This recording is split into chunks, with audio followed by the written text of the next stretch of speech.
And if I had to be another person to stand up, if I think after really going through this, and looking at the files and looking at the case, if I really feel that Karen Read didn't do this and I have to be a voice that stands up and helps, I will.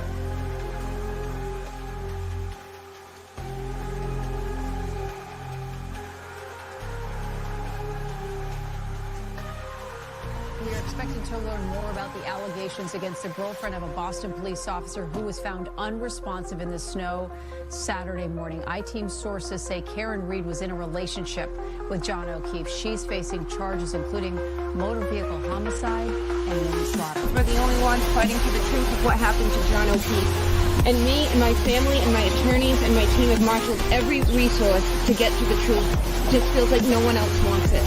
Just to be clear, you didn't do it. We know who did it, Steve. We know. And we know who spearheaded this cover-up. You all know. And no, she didn't do it. No, she didn't do it. This is an innocent woman. She didn't do it. I tried to save his life. Yeah. I tried to save his life at 6 in the morning. I was covered in his blood. I was the only one trying to save his life. Why'd you admit to it? She didn't admit to it. She didn't admit to anything close to that. Nothing close to that. And you should know that. That was like 3 or 4 times she admitted to it. No, she didn't. That's not true. She asked a question. She asked a question, which is very different. She didn't admit to anything.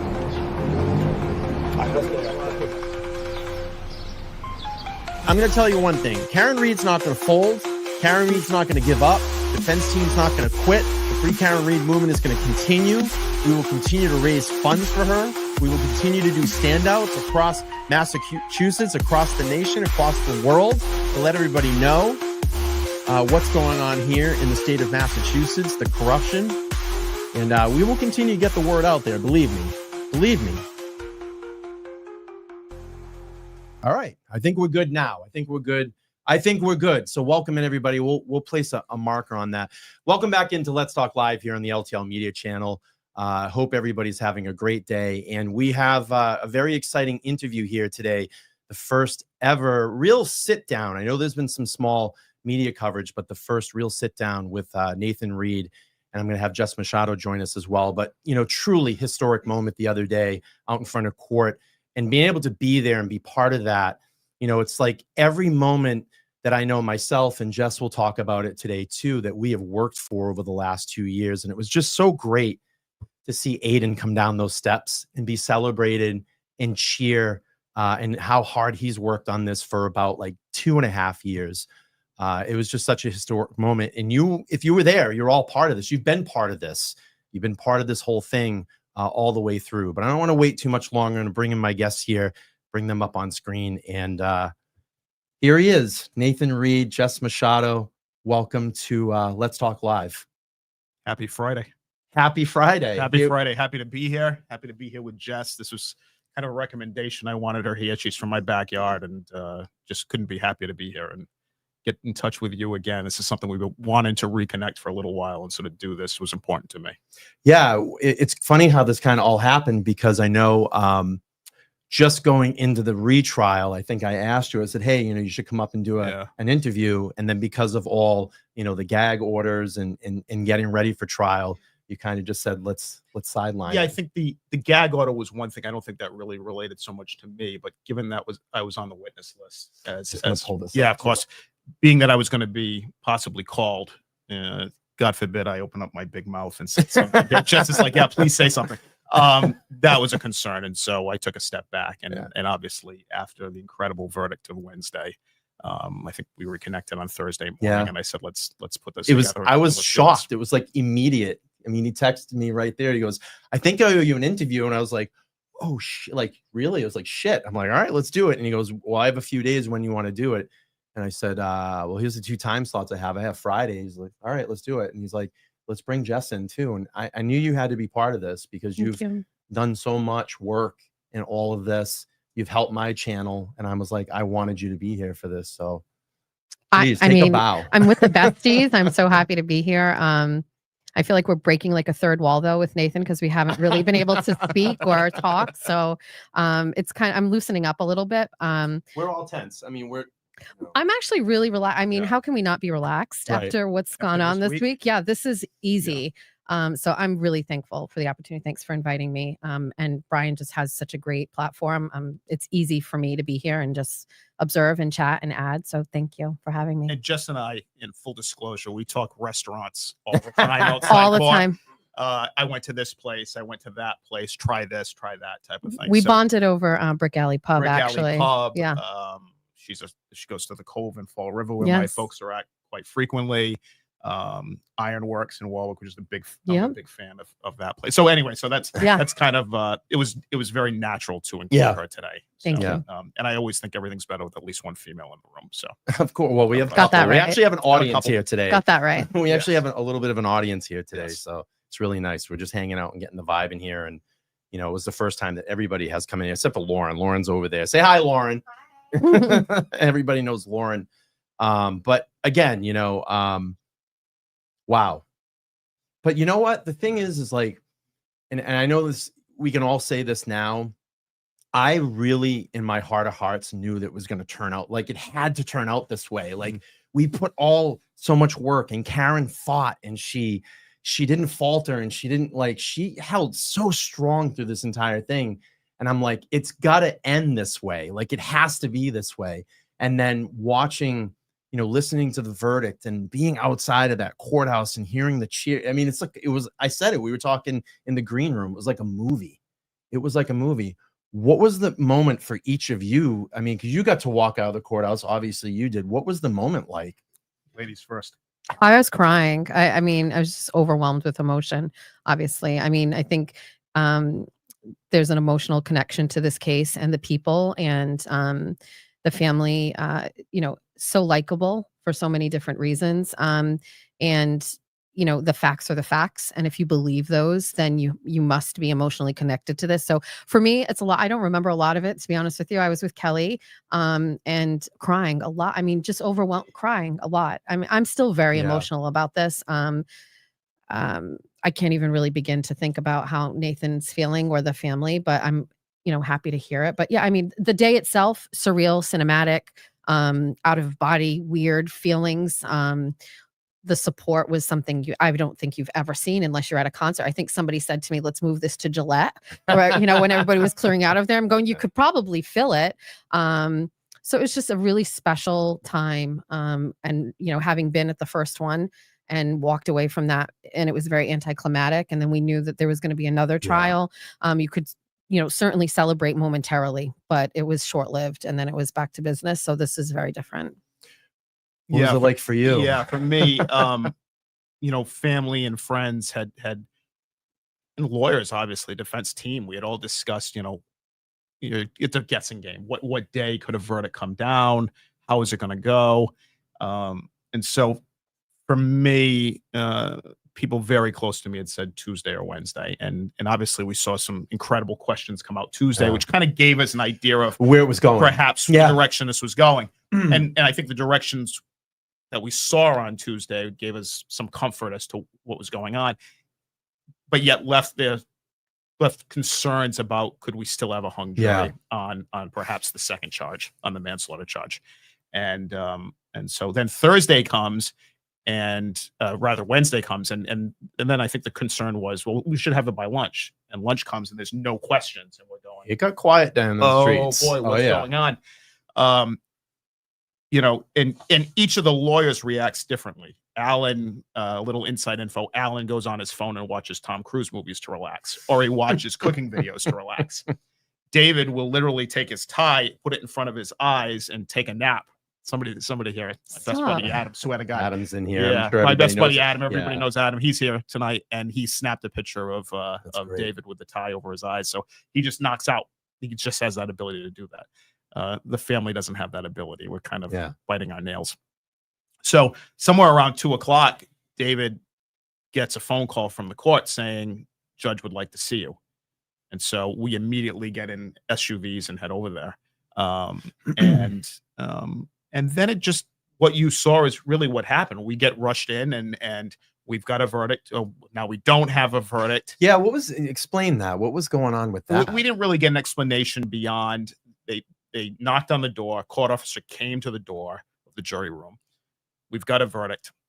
they pull that back. The jury asked for it to be pulled back. Subsequently, within That's scary. within a couple of minutes, we're going, what's going on here, right? And Judge Cannoni's telling us this, right? So now we had one, now we don't have one, and we're going, are there games here? What's going on here, right? And if there aren't, what are we not seeing? Is what's not playing in our favor potentially? You just don't know. And so they moved the family, our defense team, as well as our interns, and we had 5 interns with us for the course of the last week to 10 days. They moved us into a smaller courtroom down the hall, courtroom 20. That I think you and I have actually stood outside and talked about restaurants at. and they kept us in there for maybe 10, 15 minutes. I'm looking at Adam. I think that was about right. And then one of the interns was on her phone. I think it was Sophie, and Sophie says, Aiden Kearney's indicating there is a verdict. Yeah. So I texted him. Okay. It came from me. Okay, so there I you heard go. We downstairs. actually wondered where that came from. So that came from Jess. So there you go. There you go. So and it obviously led up to us. And then within a minute or two of her saying that, there was a knock on the door, and it's go time. Wow. It's go time. So we came in and walked down, and it was intense. There were Aiden described it, I thought, incredibly well, because he was in the courtroom, and on his show last night, he just said it was intense and it was emotional, and it was. Karen came in and hugged us all.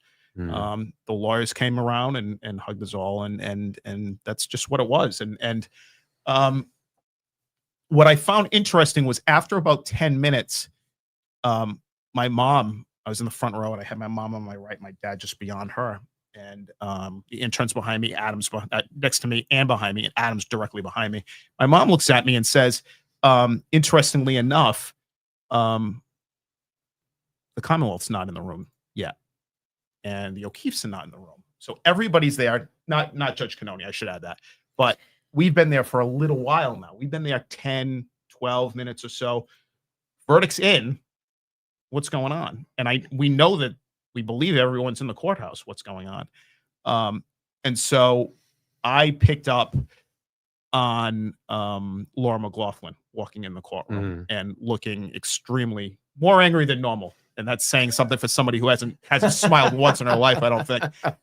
First time, the next time will be the first time, as they say. And long story short, she looked dejected, and I looked at my mom and kind of whispered to her. I said, "I think we're going to be okay. Good. We're going to be okay." I can add a little to that. Yeah, of course. So he wasn't in the room, or Hank wasn't in the room, because he was bringing Yuri Buchanan in from the outside. So we had heard there was a verdict, and everybody started shuffling around, and in walks Hank from the door at the back of the courthouse. Yeah. And I believe it was Lank was with him as well. And they both walked in. Yuri, I will never forget it. He walked in, stood up, and walking straight, and adjusted his tie as he walked past me. How about his cufflinks? Did he? No, just adjusted the tie, and then walked into that room with the DA off to the left if you're coming from the back. Yeah. And Hank was moving very swiftly as well. So that's, I mean, I don't know why they chose to come in. Very off-putting. I mean, his demeanor is just odd to begin with. But yeah, to see them walking in at the last minute, we had already heard there was verdict. See them walking in, pretty crazy to me. Yeah. So I guess I should pick up there, really. So the O'Keefe's came in, and then the court comes in, meaning Judge Cannoni and obviously the jury, and it gets real, because at that point they bring in court officers between my parents and I and Karen. Wow. So should there be a guilty verdict on anything that would require jail time in any way, they're handcuffing her in front of her parents and her brother and her, her legal team. How do you prepare? Like, how are you mentally? I mean, do you run it through the scenario in your head, and then? I didn't even think about that. I mean, I saw the move, but I didn't realize that. Are you running this through your head? I mean, do you not have time to think? It's a great question. The first time, trial one, we had no idea what was coming. We should have. So the first time caught us very off guard. It was very off-putting. This time, it was something my dad and I had talked about driving up probably Monday morning. Wow. That should a verdict come in when it does at some point this week. We have to be ready for that because of how empty that feeling was, potentially what could take place. So that happens, and they bring in court officers. In this case, it was 2 female court officers to potentially, put Karen in handcuffs. And and then, as we've all seen probably numerous times, everybody who's watching this tonight has seen it numerous times. The charges are spoken by Jim, and not guilty. And what some people watching this might not know is there is a delay between what is spoken in the courtroom and when you see it on TV or when you get it on your phone or whatever. And so for everyone outside, and I knew the crowd, obviously we had just walked through it half an hour prior or so. I knew the crowd was pretty substantial. And we later found out it was more than 3,000. Yeah, people. the estimate was like around 3,000. Yeah, it was insane. It felt like 3,000. It was It felt pretty like crazy. 10,000. That's It was crazy. unreal. And so we immediately get the not guilty on second-degree murder. We were somewhat expecting that because, frankly, we got it the first time. Yeah. Got in trial 1. It just wasn't recorded. Right. Right. So really for us, it was, what is the second charge going to be? And they go not guilty. And then there's a correction because of the guilty on charge 5, which is the OUI. Yeah. Right. And then obviously the not guilty on 3. And it was just as the not guilty on 3 was being announced that this reverberation came through the courtroom like honestly nothing I can explain. I'm a classic rock guy, and I think I've said in other places in the last couple of days, it was like Mick Jagger just walked out on stage at Gillette here, and the band kicked in to Stop Me Up because it just came through. And Alan Jackson, I'm not sure if it's picked up on video, turned around, and I should say we were asked by Karen, keep the emotions in check, regardless of what happens. That's tough, huh, Jess?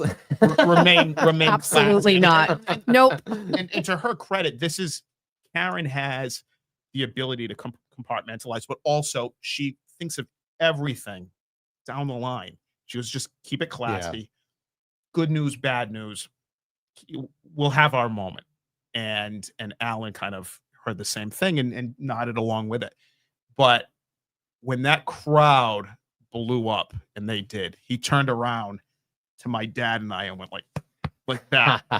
And it's something I'll never forget. Yeah. I'll never forget it. And there were tears, and obviously you've seen the rest. And it was a moment that's indelible for us. I had to be there, and I am ever so grateful for the gentleman I work with that switched shifts with me, because I took his shift today during the day. I was scheduled to work on that Wednesday, and I'm like, I have to, I gotta be, I have to be there. And I really felt like it was going to come on Wednesday after the jury questions the day before. And I'm like, it's going to happen Wednesday. And I just asked this guy at work, can you please, he knew, I'm like, can you just please switch with me? And he's like, absolutely. What's I'm his like, name? This is Mo. His name is Mo. Mo, thank you. Yeah. Yeah. I wore my saw verdict. you in the crowd. I had wore to my be verdict there. dress. I knew. I know. I knew it was that. I had that out, and I was like, "That's the day." And I don't know. I knew. And to the crowd, by the way, 3,000 people. It was almost like I knew every one of them. I don't know if that makes sense, but as I walk through that crowd, these are people that we've interacted with for the past 2 years, and it was almost like I didn't not recognize. I recognized everybody. It was like a blur. Yeah. It was And like a blur. the noise, I remember in the last trial, we heard it same, but it was further away. And I don't know if anybody's ever going to, admit that this buffer zone ended up being the worst idea ever, and then their greed about wanting a bigger buffer zone and more restrictions ultimately led to people fighting it, and then ultimately led to steps being filled with people. I mean, if they had just left it alone, they would have been down the street. It wouldn't have felt the same. No. And then the greed and wanting more, and the Commonwealth wanting to really restrict this ended up turning into a really celebratory moment. I will never forget it. Never I'm gonna sure forget nobody that. will. It's Nobody probably one of will. the most biggest things I've ever been in my entire life. I'm not just saying that because we're all sitting in this room. It probably is the most historic thing I've ever been part of in my entire I've watched life. videos, I go back and watch the videos, different angles and things, and it's just, it's truly, well, I have a question. it's so historic. How much social media have you watched post? I've pulled off social media prior to trial 1. Sorry, I pulled off. interjected, but we were talking fine. videos, and No, I'm just wondering how absolutely. much do you I see? pulled off social media prior to trial 1. So probably late 23, I pulled Okay. off Facebook and Instagram. I get forwarded stuff all day long. Yep. I watch anything that is media based around Karen. I usually am in YouTube wise all day long with an AirPod in. and Really? all day. And if I'm not in it, those closest to me are. Really?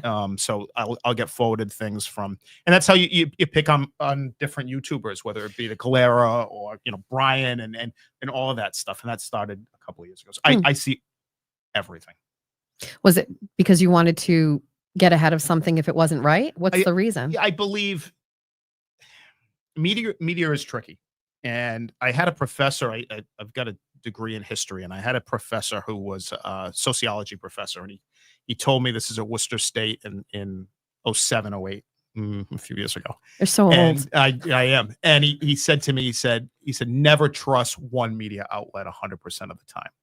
If you are conservative in your politics, careful with just believing in, say, Fox. He didn't Right. say that. I'm putting that out. If you're more liberal, be careful with just MSNBC or just CNN. Right. Take a little bit from everyone and educate yourself, and then go from there. And I've never forgotten that. And so, and I Great also, advice. yeah, I think so. And I think, the other thing is my family, we're huge sports fans, and the bond that Karen and I have had since we were little tykes has always been there. And we grew up, let's be honest, in the Patriots dynasty right up the road here, right? Of 20 years of Tom Brady and Bill Belichick owning pretty lucky. owning the We've been NFL. pretty lucky. Yeah. and her and I went to numerous games, and this area, we forget it now because the team is subpar and has been for the last few years, but we forget that for every Sunday for nearly 20 years, it was appointment viewing, and your world just shut down at 1 p.m. on Sundays, or 4:15, or Sunday at 8:20, whatever it might be. And so that feeling then went into Monday morning quarterbacking, if you will, right? And so then it was not just what WBZ Sports says. I wanted to know what are the Nationals saying about my team. And I think when this happened to Karen, I never forgot that kind of mentality. It's one thing to say, oh, I've got Brian, and he's pro Karen on this. I want to know what a Galera might say while he's in Tennessee, right? Mm-hmm. What's his take on it? Or the lawyer, I watched the lawyer, or Brother Counsel, Brandy, right? I mean, Maryland, right? I she's from watch all Maryland. of them. Why? Yeah. Because they might not know mass laws, but that might allow them to look at the case in a more substantial, different way. And if I'm being honest here, one of my favorite takes whenever he's on is Mark Betterow. Mm-hmm. He's incredibly knowledgeable. Yeah. He never makes a mistake. My uhs and ums and everything, he doesn't have any of those. We got a lot to learn from Mark, but his ability to take whatever happened that day in court and break it down for those of us who don't have legal backgrounds like myself, incredibly important. And I found that to be appointment viewing, truly appointment viewing. And so when I got home, if I didn't catch it, or if I was in the seaport with Karen and I didn't catch it, the next morning while I was shaving, an AirPod was in and I was listening to it at 4:45 in the morning. Yeah. And that's true of this show and Young Jerks and Aiden, there's Kim and oh my God, yeah, of course. Aiden, Yeah. of course. So Let me just take pause for a second. Just give everybody some. If you're just coming in right now, my guest this evening is Nathan Reed, and I have Jess Machado, independent court reporter that was in during trial 1 and trial 2. If you haven't subscribed to the channel, please make sure to subscribe. Hit the like button; it's free to do that. I just want to give a kind of a programming note for super chats tonight. I'm going to try to get to them as much as I can at the end. I just don't, in the interest of time, we're just trying to keep the show flowing. But I have Kelly Reed actually checking in right now. She sent the super chat and she said, Nathan has a great voice for audio and a perfect face and smile for TV. Love you, kid. You're doing fantastic. Hi, Brian, Jess, besties for life. Hi, Kelly. we love Kelly. Kelly is actually my dad's cousin. So my dad, little background, my dad is the oldest of his generation and I'm the oldest of my generation. Kelly is among the younger of my dad's generation. So she's actually my dad's cousin. But because her and I are so close in age, she's my cousin, if you will. So, and been a huge part of trial 1 and 2, especially 2. Let's go back Let's Yeah. go back to when you first hear about this. Take us back to that night, That the morning. chaos, the morning, the chaos of the situation. What's going on? Yeah. So obviously everybody watching this knows what that day was like, Yeah. weather-wise. An incredible snowstorm here Mhm. in southern New England. I work in the car business, and so Saturdays is a must have, right? That's Yeah, where of course. 60-70% of your business comes, and then you take that business and what you don't sell, you then push it to Monday, Mhm. Tuesday for follow-up, so on and so forth. So to miss a Saturday is almost unheard of in our business. And Adam, who's here, like I said, he knows that as well. And we met 20 years ago in the car business, and so he understands that. And the storm, where am I going with this? The storm was so substantial that Oh, excuse me. most dealership owners or management groups made the decision to close Saturday and told us ahead of time. And that's what happened in this case. And so I had the rare Friday, very rare in my business, to know that I had a weekend off. Mm. I work in Rhode Island, and most Sundays were closed. Yeah. And so it was frankly something I was looking forward to. I hit the grocery store that Friday night going home. I grabbed Chinese, and it was just very like, wow, I never get these. It was a treat, if you will, right? And that was that. I think I talked to my parents that night, just making sure that they were good and everything. And they said, yeah, great. Enjoy your weekend. We'll follow up. And I said, if you need me, I can come over and snow blow at some point, probably late Saturday afternoon. We'll let you know. We just left it at that. So Saturday morning comes, and I got up pretty early. I could hear the wind outside, and I was concerned we were going to lose power. And so I wanted to get up. I'm a huge coffee drinker. If I don't have my coffee, forget it. And unlike some people who have been involved in this case, I wasn't out driving looking for Dunkin' Donuts to bring, certain people donuts for their supposed Ridiculous. birthday. So so I needed to get up. Oh, we're and- going there. This is how this is Yeah, going. this is where we're Okay. going. Okay. And so Yep. I needed to get up and make coffee. And so I did. And my bed, I don't know the right easy. My bed is one of those ones that kind of has a almost like a sill on the side of Yeah, it. yeah. I can't think of the name of it, but whatever. And so my phone was down on it. And so I went to grab my phone because I had it plugged in and everything. And I was walking out of my bedroom to turn on the heat and eventually get the Keurig going. And I looked up, and I had an insane amount of missed calls. Wow.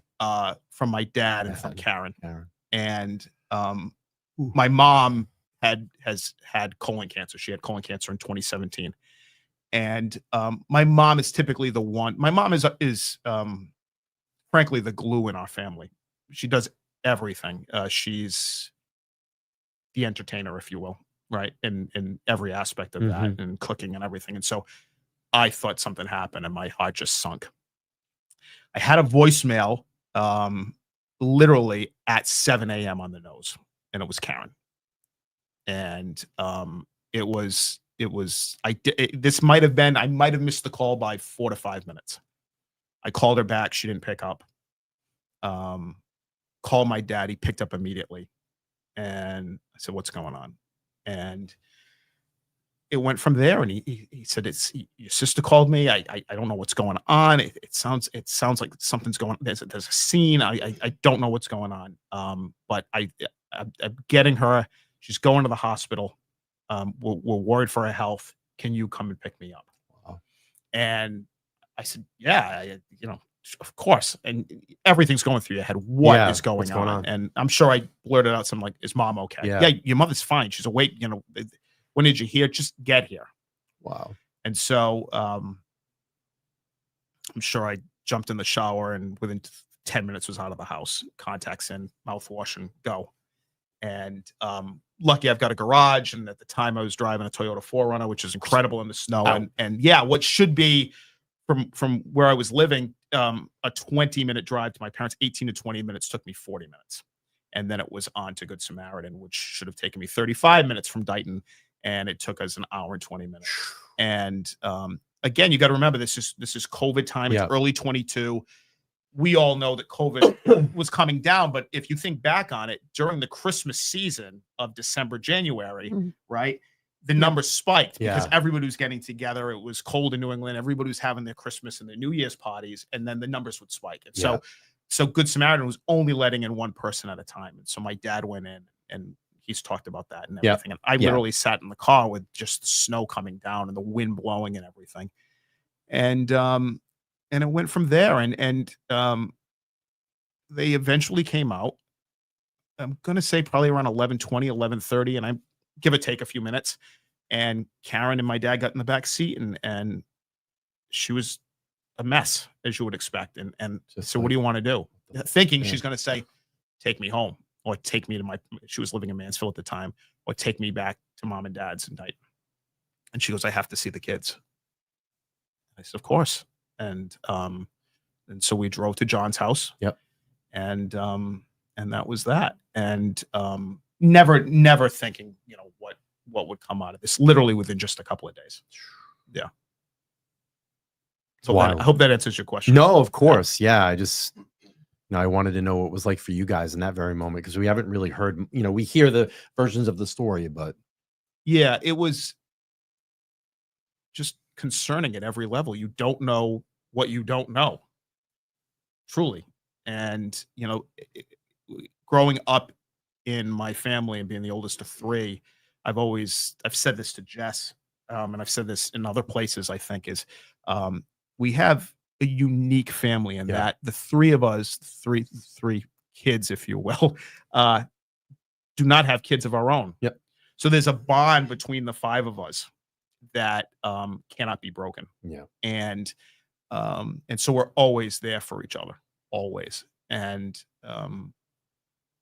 but sometimes when what that leads to is you look at mom and dad, regardless of what age they are, and you don't look at them as 77 and 75, like they are. You still look at them as my parents are in their 30s or 40s. I mean, I see them, what they are. Don't get me wrong, but I would hope they still see me as 25, right, instead of pushing 50. So I think my dad not being able to provide answers that morning in the car heading up to Good Samaritan was disturbing. And you just want answers of what actually is taking place right now and what are we facing, Yeah. Did you know John? Did you ever meet John? I did know John. Yeah, I had met John. I believe summer of 2020. My mother texted me one night. I was at work. I was at Lexus, and she said, "Your sister's coming over with John O'Keefe," and she's like, "I'm cooking tonight. Do you want to stop by?" And I said, "Well, you're cooking. I'll stop by." She goes, "Oh, you remember John?" I said, "I don't remember John." And she goes, "No, you met him." And my mom has this way of, she'll try to talk you into something, right? It's her Italian background, I think. "No, you remember him. You've met him." I said, "I don't remember him." But okay. And I had never met John prior to that. And he was in the backyard and given his height, 6'1" and everything, and six, whatever it was, 6'1", 6'2". He was a tall guy. And him and Karen, they seemed very happy. And it was nice to see Karen in a relationship and happy and relaxed. With her health issues, there wasn't a lot of that. And the fact that they had reconnected from dating in the early 2000s, I think gave Karen some relaxation I think she needed in her life. The other thing that was hugely important was she fell in love with the kids. And it was almost like an instant family beyond her own family with mom, dad, and me and my sister Elizabeth, right? And so they meant the world to her. And so there really was that bond between her, John, and the two kids, and they did everything together. I saw less of Karen, but it was nice because I knew she was in a really good place. There was baseball games with the young boy, and there was taking the older of the two was Kaylee, and taking her to get her nails done or buy jeans or whatever, right? And Karen was a big part of that, and she wanted to be a part of that. And so it was nice to see that, and that went all through 21 and everything, and obviously vacationing together and Karen couldn't do enough. And that's really Karen's background. It's who she is. She's always been that person who is thinking ahead, always planning something. As soon as something's over, it's planning the next thing. If I may, Of course. I felt that during the trial, they exploited that stepmother vibe in such a negative way. And as someone who co-parents with, my husband's ex and their child together, like everything that I saw and heard was normal. It was right. It all matched. Navigating through those relationships and those parenting and co-parenting and step parenting things are so hard, let alone the dynamic of that family alone, because this is an uncle and not a parent. I felt Karen did it all right. As a mom, it must have been hard, but everything I saw, it looked like she did it just perfectly. And it isn't perfect, but I think the way that she approached it was, and we saw a lot of times some glimmers of her relationship with the kids. Those photos and the text messages, and those things are very hard to do, especially when you're like an outside person coming into a family. So I felt there was a genuine connection there. And I really bothered me that it was being exploited in the last trial and online, because anybody who co-parents and does those things knows how difficult that is. And if, it may not work with the two adults involved, but when the kids are on your side, that's, make it work. yeah. Right. So, Yeah. yeah. And speaking of difficult, this is where my transition is a great transition question. You have the difficulty, you have trial one, we have the mistrial, you have the retrial. How difficult is this process on your family to go through all of this? What is to have to sit there and look at your sister that's on trial every single day for something that she didn't do. And you have a judge that's not playing fair. I mean, it's clear. It's clear. The judge did not play fair. You have the Commonwealth that didn't play fair, and the judge allowed it. And it just felt like the odds are just keeping getting stacked against Karen. They were trying to do everything to stack the odds against her. How do you manage that? I'm gonna say something that probably might not make sense, but it's the truth.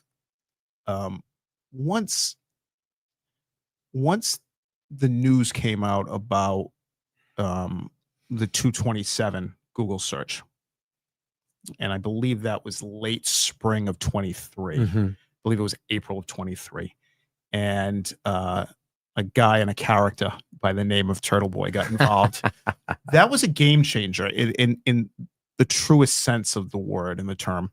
Up to that point, there had been plenty of hearings, but we were largely a family that was left by ourselves with very little support, very little media coverage of any kind. May 5th was the explosion. Yeah. If you go back and watch that courtroom is packed. So you got April 18th.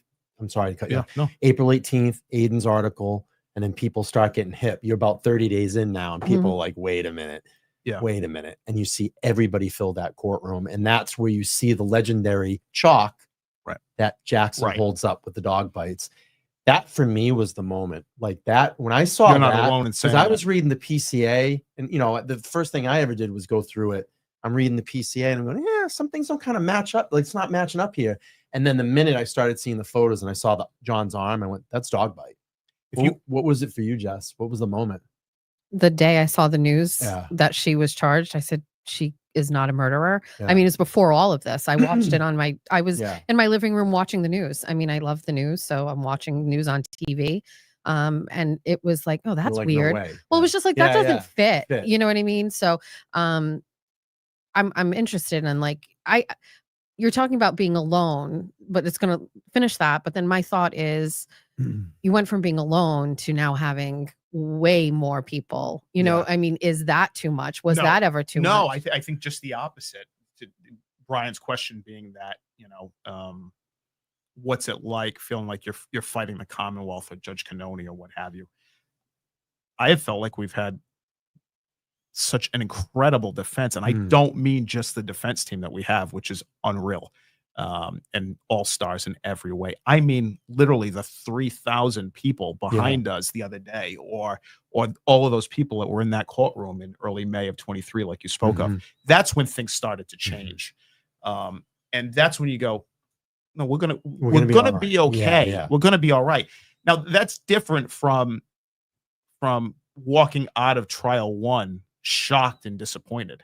That's a very different feeling. We went into verdict watch, if you will, of trial one, feeling incredibly confident, and walking out with really no verdict, a mistrial. And then what came out of that in the following days of jurors, saying, actually there was, maybe we didn't record it properly on 1 and 3, so on and so forth. We were hung on 2, this and that. You go, what is going on? It's a different land. I thought this was the United States of America. Yeah. What's going on? Yeah. Right. But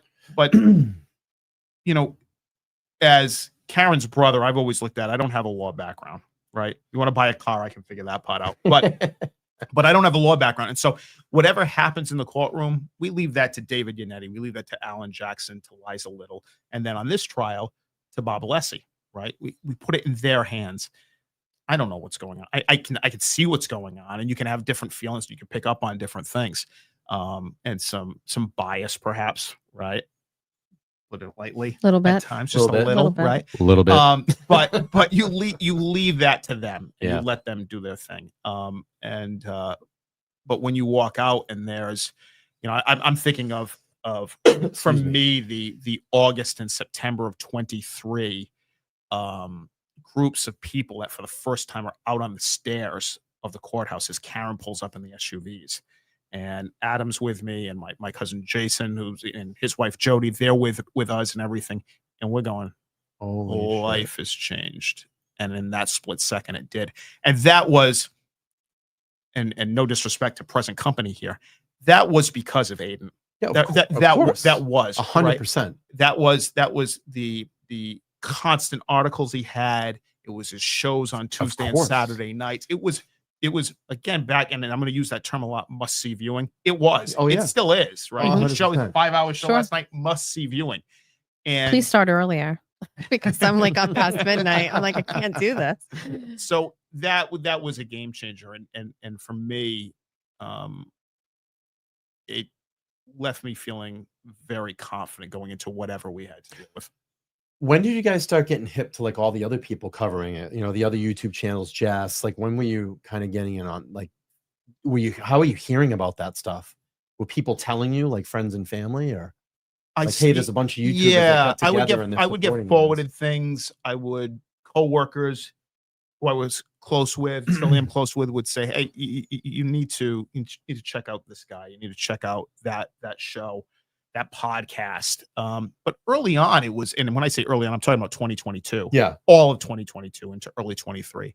There was no coverage of this case. I mean, I'm looking at your promo that we started this off with tonight, and you see Karen being let in, with straight hair, and she had been arrested the night prior and everything, and that feels like a lifetime ago. Yeah, and in many ways, 3.5 years ago it was. But we're in that courtroom, and it's John's family and police officers and everything, and it's just my parents and I, and we're all alone, and we are deemed to be the worst people on the planet. And Karen, here's the other story. That day, which was the first, her original arraignment, correct, right, in February of 22.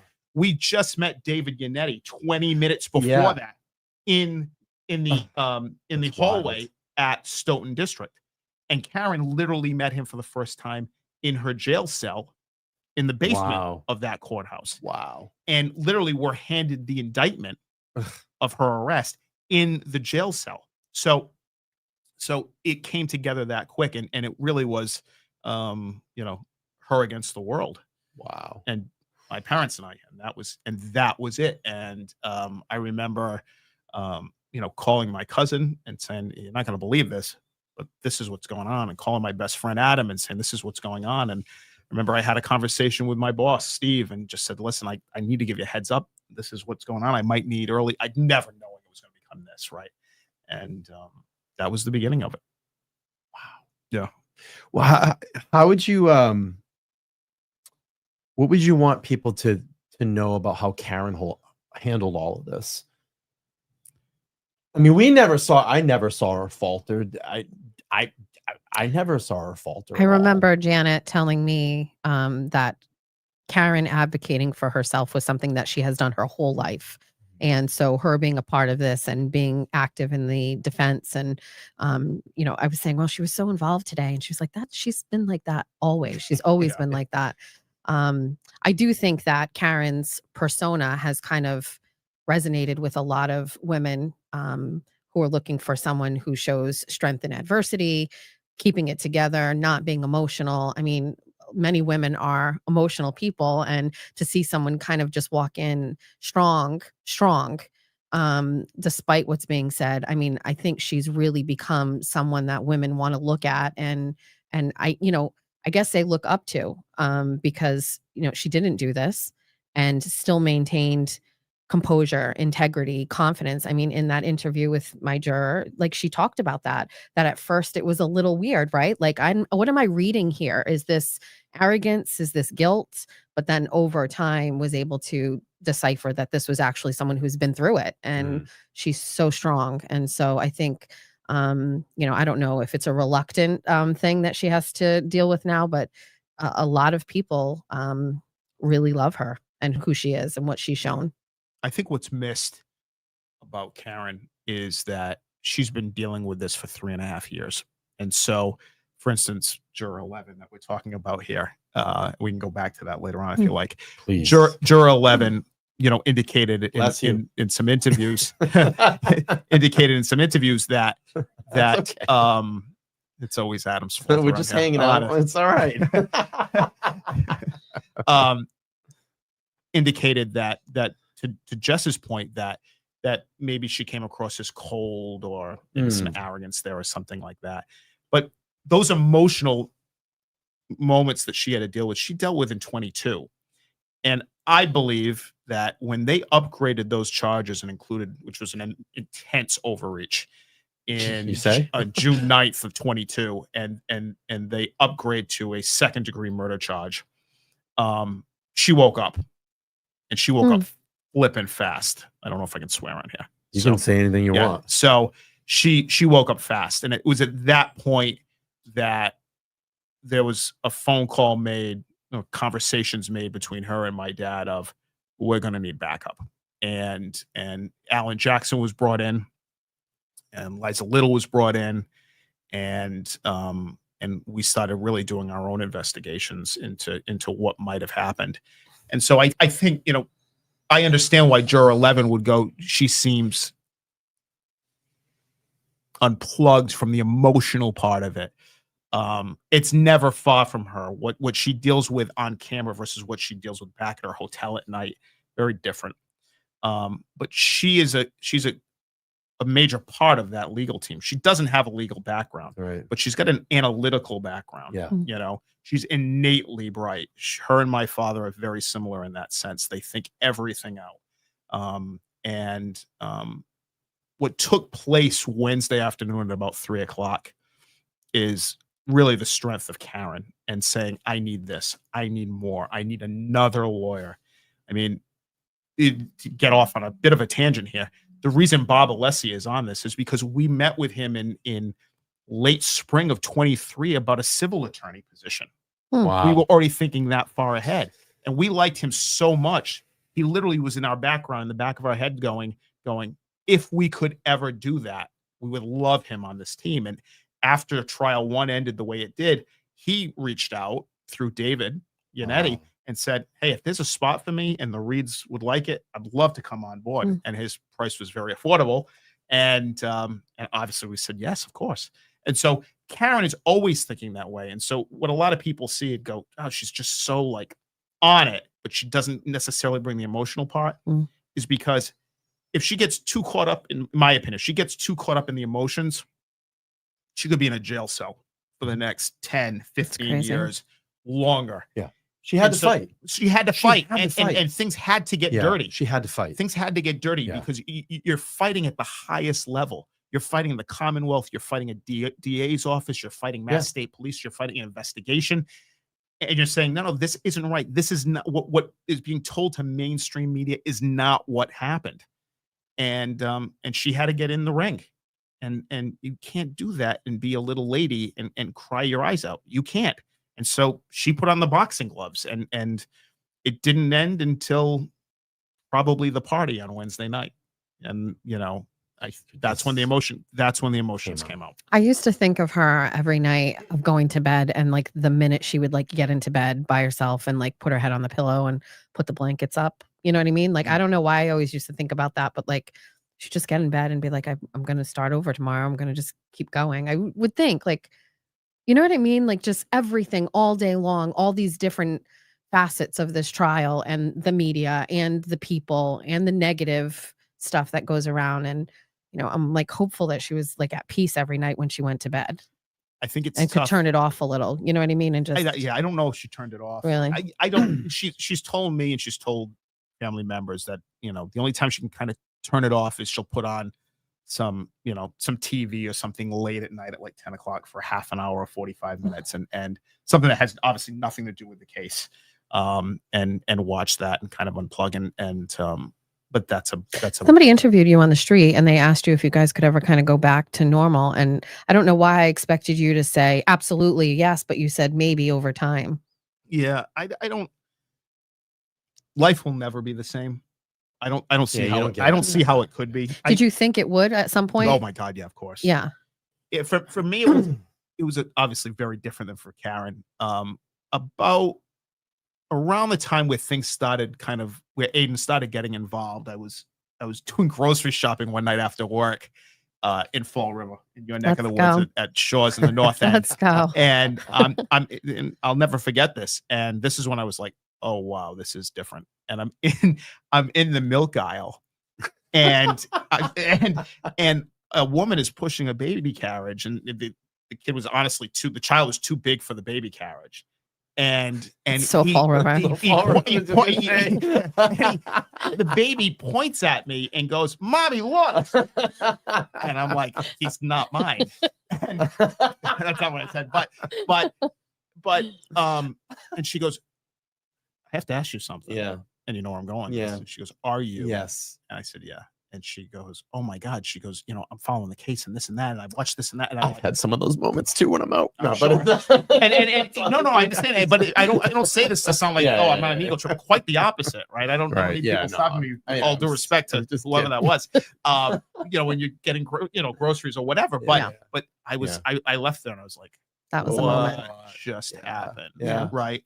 And of course now it's at a different, I mean, I was at the barber shop early today, and every gentleman who was in the chair was like, congratulations. Good. Or Good. and so that's amazing. Are there people that are now saying congratulations and held back? Yeah, maybe a little bit. You'll never know. Bit. Yeah, you'll never know. At least I won't. I heard from people. They do. Yeah. I heard from people that I hadn't talked to in years that might be connected through my Facebook or whatever. Yeah. And they texted me and they were like, "Great job. Like you did good work." And I was like, "You were following me through this entire thing?" Like I heard from people, like I haven't heard from you in years. Right. And people were just like, "Good, like great." I've learned that people are watching you always, no matter what. I learned that. I posted something years ago and I never thought anybody saw it. And somebody brought it up and I was like, people are always everybody watches everything. So Nathan Reed was watching everything, obviously. Yeah. So I don't think life will be different moving forward. I think at every level. Will it be at this level? No, obviously not, because the news cycle is ever changing. There'll be someone else and there'll be some other story or whatever. Someone in the room wants to say hi to you. Mark Betterow is in the room. Oh, Mr. Betterow. He said, "Just wanted to stop by and show support for Nathan and who has been a rock of support for Karen and his family. And I've become a good friend. Enjoy this victory. And hi, Jessica." Hello, attorney. Yeah, Mark is a good special friend. Mark is Very a special individual. Yes. And incredibly talented. And I've had more than a couple of conversations with him, and I would tell you that Mark would have been and still would be, if I ever needed a lawyer, a top choice. He's just the greatest. I think the world of him. I've met his wife. Just great people, and I think the world of Mark. So thank you, Mark. What you were saying about how smart he is, I've watched obviously a couple of things that he said, and it's almost like when he says it, he's unlocking in my brain exactly what I know is there. He has a great way of explaining it, and so smart. I think Aiden's very lucky to have him a part of his team, and I think he'll see some success with those cases. Aiden's got a couple of great lawyers. Yeah, Bradel Bradel, Matter awesome. I love him. He's Yeah. just a gritty lawyer, doesn't put up with shit. He's And great. just smashes when he's up there. He's love it. great. I He's just great. love watching him. Great combination. Yeah. He'll be just fine. Yeah, Yeah. he's great. I know how you care about the YouTubers and content creators. I know how you feel about all of them. How do you feel that the mainstream media portrayed you guys through this, almost 4 years and portrayed Karen? It depends on which one we're talking about. I think I moved certainly in a concerted effort over to the YouTubers because I thought Karen's case was and still feel like it doesn't get treated fairly Yeah. on several of mainstream media. I mean, we've even heard stuff now after the verdict. I Yeah. mean, we've had, just because she's not guilty, she definitely did it. Like, I mean, you see tweets from the major networks out of Boston in which they lead with the guilty on the OUI instead of the not Yeah, guilty on the three it's major disgusting. charges. You just look at this and you go, this is what you're taking away from this was the Yeah. guilty, which by the way, as we know, and certainly Mark does in the chat, right? And I'm sure mostly everybody who's watching this right now or who will watch it knows that was added by the defense, Yeah. right? It was an off ramp to the jurors to say, if you feel as though Karen needs her hand slapped for something, here it is. she's Yeah. on video saying Saying she it. drank, Yeah, of right? course. And she's admitting I screwed Yep. up. But two things can be right at the same time. I can have had a drink and gotten behind the wheel, which was wrong, and I didn't hit my car. I didn't hit John O'Keefe with my car. Right. Those two things can be correct at the Mhm. same time.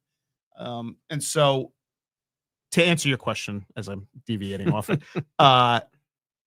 there's certain networks, a couple of which I was big fans of going into this, and like Jess, I watch news all the time. In fact, for Mhm. most snowstorms, I'm literally monitoring in front of my TV. I love it. It's just a way I relax. What's going on in the world and what am I missing? And it doesn't It always is have so to be local news, relaxing. but it can be politics or whatever. And Did you grow up with like Tom Brokaw? Oh my God! It's of course. like- Yeah. I mean, he was part of the It's like family. my bedtime story every exactly, night. Yeah. right. 6:30. You were in Yep, front of that's NBC it. Nightly You were News. in Nightly News. Right? Same.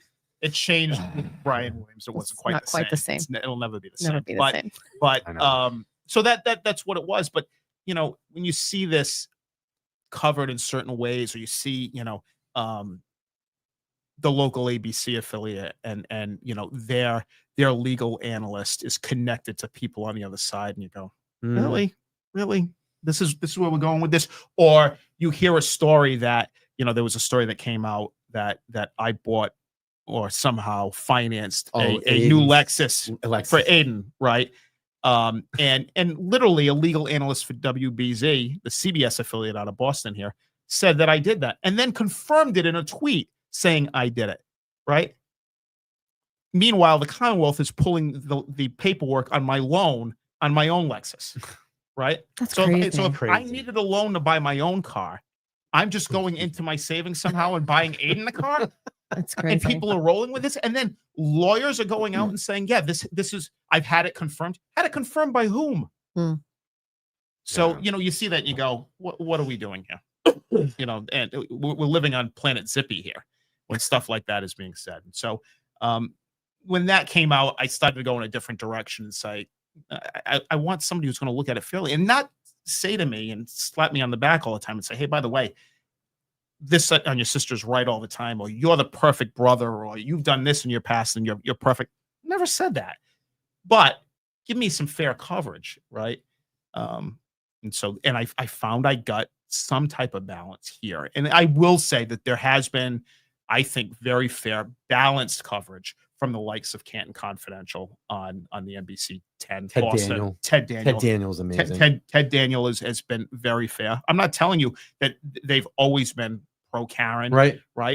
but they look at things in a more balanced way Mhm. than some of the other networks. And so I hope that answers your No, yeah, and it's funny that you say that, and I just want to go back to like the content creators, especially Aiden, Yeah. busting this wide open. The first time that I got to go in and sit in trial one, I remember, we were down in the secondary courtroom waiting to go Yes. up, and I walk in the room and I'm like, I'm gonna get to meet like all the attorneys for the first time, and they come over and they were just so gracious. I was with Will, the Glairer. We're in there, and Alan Jackson came over and he was talking to us. I got to talk to your mom for quite a while, and Alan comes over and he just said, I just want to make sure that that you guys, we thank you. We thank you, because this would be a completely different trial for Karen, that you guys got all on board on this and really got the word out, because they're not helping her in the mainstream media. A lot of the stuff that we read and see, they're trying to keep spinning this on her, and it would be, the public support would be completely different. I think people would have got onto it after it, like, maybe hit Court TV and started kind of rolling. But if it wasn't for Aiden, I mean, busting this thing wide open and really putting his foot to the floor, and then like kind of, buzzing with us. I told you before, I was covering the Idaho 4 case since November of 22 when it happened. And, I'm doing like a year's worth of content on it. And then I remember hearing about Karen's case and kind of memory banking. Right. It was like, oh, it's local. Same thing like what Jess said. And then I remember being in doing a live and someone was like, hey, have you heard about that Karen Read case? It's picking up in your area again. You living around there? And I went, okay. So I started again. I get a hold of the first affidavit. I started reading through it, and I was like, wait a minute, something seems weird. Doesn't add up. And then you start Googling, and it's like Aiden's articles start popping up, and I'm getting little, there was really not a lot of stuff online at that time about it on YouTube. And I'm just trying to source all this information. And then I don't know, 3 weeks later, I reached out to Aiden. I said, educate me. Come on my show and tell me about what's going on, because I was still really fresh to it. And he came on. I watched that show live. So gracious and Did so you? nice. Yeah. And he was awesome. Yeah. He just nailed it and opened my eyes to it. And I went, okay, we got something going on. Yeah, he's a tough guy. He's a tough guy. Hell yeah. And Balls of steel. Yeah. and like Karen, a backbone of steel too. Yeah. And they're quite a pair. And he's been in our corner, since obviously, April of 23, since that 2:27 a.m. Google search. I think he says that's kind of what brought him in. And let me go back to something, because it's related to Aiden. We're in the courtroom on Wednesday, and the verdict, not guilty, and not guilty, guilty on the OUI, not guilty on the leaving the scene. And I look over, and to my left, I've got Karen right in front of me, her back to me with the lawyers. Very emotional moment. And I look to my left, and above the O'Keefe family is the press. And at the very end, and you see it, you can see him on camera, because the camera is over here to my current right, right? And that day, by the way, as well, which is over the jury box, is pointed at Karen, and Aiden is in the corner over there. And I look at him, and he's crying. I was just going to ask, was he crying? He was crying. Good. And I Yeah. like the crowd, the noise of the crowd reverberating in. That's one of the top moments that, I went searching for him in the crowd when we finally got out to hug him. And I don't think Aiden's a hugger. And I wasn't a hugger before this, by the way. Now I am. But he's wow. Beyond words what he's done for Karen. And so and what he's taken on his own shoulders, 60 days in jail. He's the gold standard in this area for that. And that led me to the likes of LTL Media and Young Jerks and Nurse Kim and Melanie Little and Mazza Media, right? And Richie at Micro Gods, right? I mean, we were talking earlier.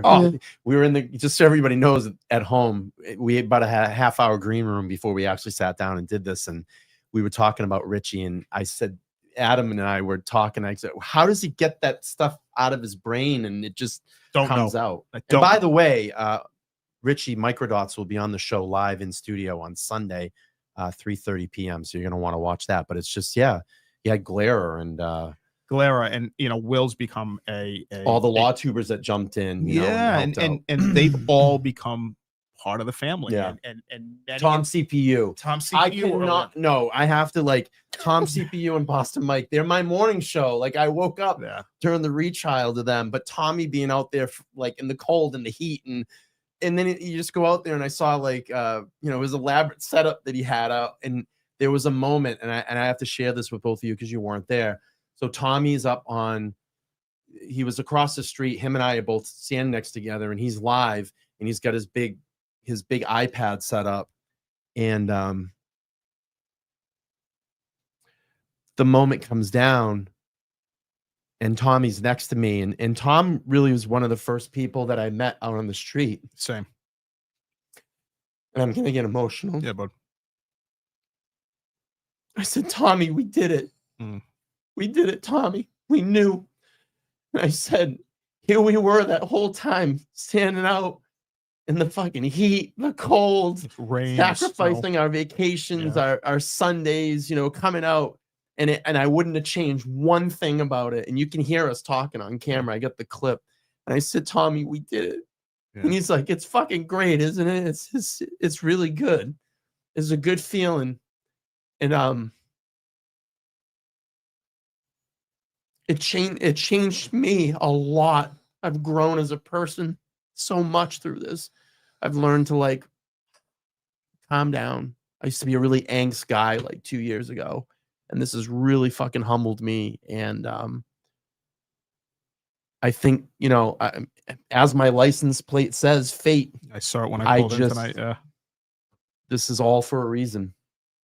I've said, and I'll repeat it here. I was on with the Calera around the holidays, and he did one of those 12-hour shows that he goes off and does with drinks coffee and smokes cigarettes. And the only time he stops is because he's got a free clubber or something. And you go, what is this guy doing? And I love him for it. And they had me on, and I was working that day, and I got on, and I told a quick story, and I'll say it here. And for most people, it's probably a repeat, but it should be said that my favorite memory of Tom CPU is during the first trial. I'm not talking out of turn here, but Karen literally moves with the team into Boston, right? And so when the lawyers come into town, whether it be for hearings or whether it be certainly for trial, Team Reed moves into town, and you need a home base, if you will, and you can't do that out of Dighton. Yeah. And there was talk going into trial one that we were going to do it out of the house she subsequently sold in Mansfield, and it just couldn't work. And I was raised Roman Catholic, still go to mass. I was a former altar boy, and our faith means a lot to us as Reeds. And so mass is still a thing for us. And we firmly believe that's one of the reasons we're here today. And there's a small parish in the Seaport, Our Lady of Good Voyage, I think it's called. Very small, maybe 15 pews on either side. And I would go in, if I wasn't already in town, I would make a point of trying to get to mass with Karen on Sundays while she was in town. And sometimes I'd already be in town, so it was natural I'd be there.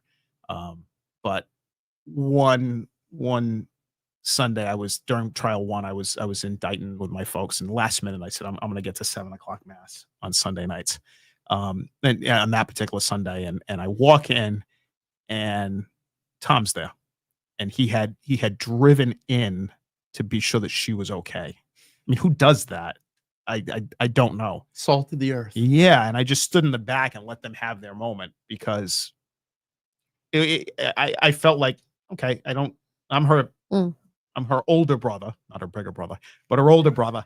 And it's okay. And we talk about, do you feel alone? Does Sheila feel alone? How can you when you have people like that, like Tom, right? And so that's what this movement has been. And that's just one of thousands. I mean, there's of so many stories. people. Yeah. I mean, the Dedham crew that stood out every Sunday in the heat and the cold. And they'll be down there from Yeah, what I've been I don't told wanna- for a final Sunday this Sunday, right? That's great. Come on down. Maybe you'll see somebody you know.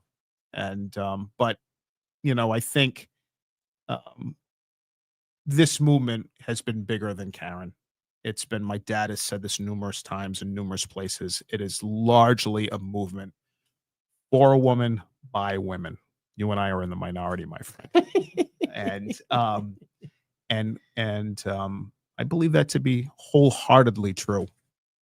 Women who have been pushed aside for better jobs by maybe less qualified men, and pushed aside by husbands, by boyfriends, what have you, and felt neglected. They're largely at the head of this. All right. And whether they saw something in that DA's office going after Karen Read and going, no, you know what? I see something in her. Or, as we've heard numerous times, that could be me. That could be my daughter. That could be my niece. Right. They can't step away from that. And that's what I saw every day. I think it going into that courthouse. Yeah, I think it gave people that may have some life situations that happen, and it just gave them a sense to fight back and say, you know what, maybe I was in a certain situation, maybe not this particular situation, but I had something that was wrong, done wrong to me, and it gave people the power to step up and be part of something. And it's true. I mean, I don't want to be cliche, but it's like power in numbers, like they always say that. But Jess, as the woman here, I'd like to say, for me to cover this trial, I had a boss at the time who was not on board with me covering it, didn't think there was any value to it. Said, I need you to cover beat stories closer to home. And I used to see a person tweeting from a courtroom, and I went to a hearing and I was watching tweets, and I'm going, this isn't actually what is happening. That's not what I'm observing. And so I said, I need to be there and kind of counteract this. It's not what we're seeing is a guy tweeting these things out. I'm going, they didn't react that way. That's not what's being said. And I didn't see that. And so I went to my first hearing and I drove home. My boss called me, said, how'd it go? I said, I really feel compelled to be there. Like, I don't know what it is. It's some sort of magnet. And he's like, that's the only one you're going to, kid. You're not going back. And I hung up the phone. I was crying in the car, driving home on 24, by the way, same 24 and 24. And I called them back and I made a pitch for it. And I was like, listen, there are so many people following this. I don't know how we cannot. I made a deal with them too. I said, I'll get your Twitter account to 10,000 by the end of the first trial. I hit it on the first night of jury deliberations, by the way. But I feel like we spoke about in the green room, the majority of my followers are women, and same age range as us and Karen. And you're right. I do feel like women see a lot of things similar, but I have to give credit to Karen. Like, women are a little strange, and a really attractive woman who is successful, smart, motivated, outspoken, that can go the other way for a lot of women, right? And what she has done, and I just think it's not that she's done it, it's just who she is.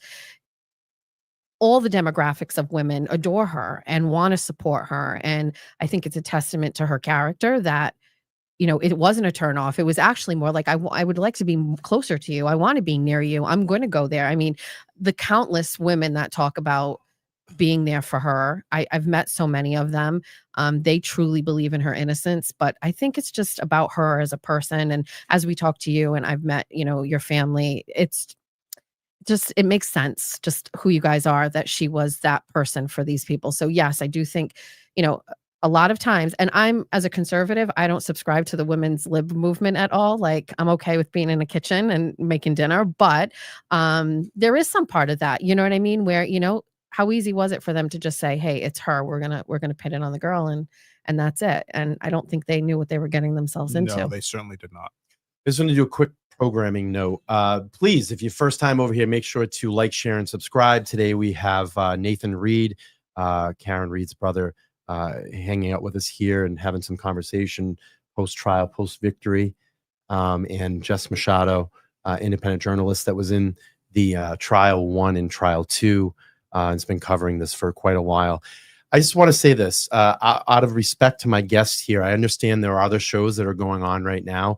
Let's just respect this chat tonight and respect the guests, because this is a once in a lifetime thing. I know Nathan and I will continue to talk. No doubt. But ladies, this is my only shot, so we need to just Let's focus be here on Nathan, Let's and that's be it. respectful of the guests. Thank I you. understand there's other shows that are going on, and look, let's be respectful here.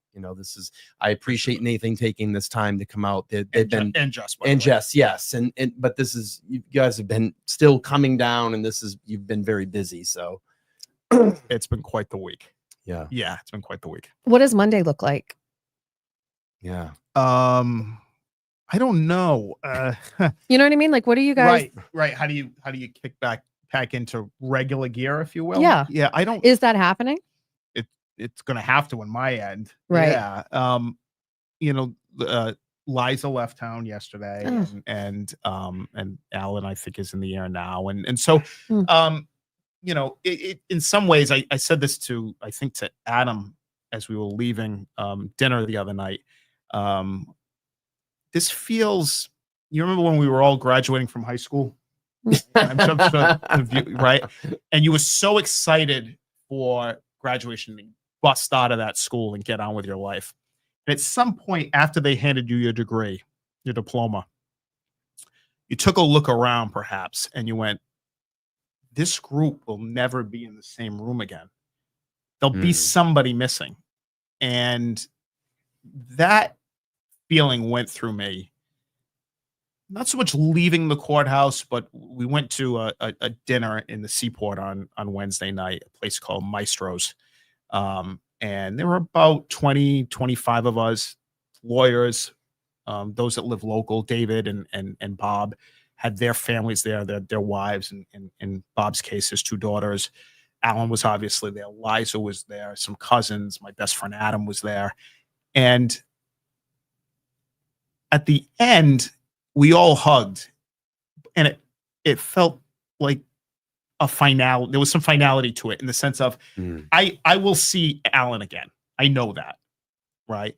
But Liza might not be with him, and Bob might not be there, and David And Liza was really close to Karen from where incredibly so, close, yeah. incredibly so. And so there is a finality to that this glue, this bond that's been established through the worst of times, but has somehow led us to the best of times. And I'm here to tell you, don't feel bad for us. This week has been the most incredible week that in many ways, I can't put into words. I'm so grateful to be on your show tonight, to thank all of you watching. This has been mind blowing for all of us.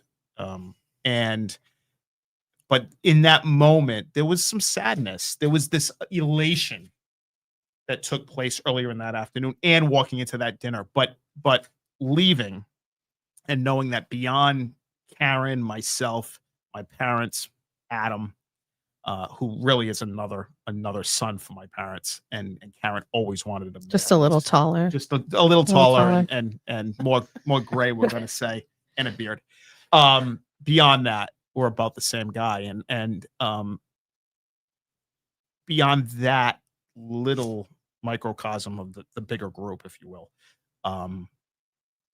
we might not all be back together in the same way. And that there is some sadness in that. It's funny you say that, But because real. that's it's a lot of things that Lauren and I have talked about.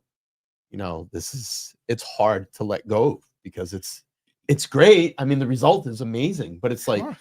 I don't know if I'm gonna be around all of these people, because we're all gonna start slowly, going on with our lives. Yeah. And, it's sad. Like, it's What hard do we to gotta let talk go of about all next? that. I know, but it's hard to let go of all that. There's other stories. It's just strange to me. It's like, oh no, like this is at some point, like, it's going to change, and Yeah. I'm going to talk about different things on my channel. And I think sometimes too, I was feeling like I wanted to be emotional about the story and these people, but out of respect for the case and what we were actually dealing with here, which is the death of a person, that yeah, you kind of had to hold it all in and be a little reserved and respectful to the process and the people.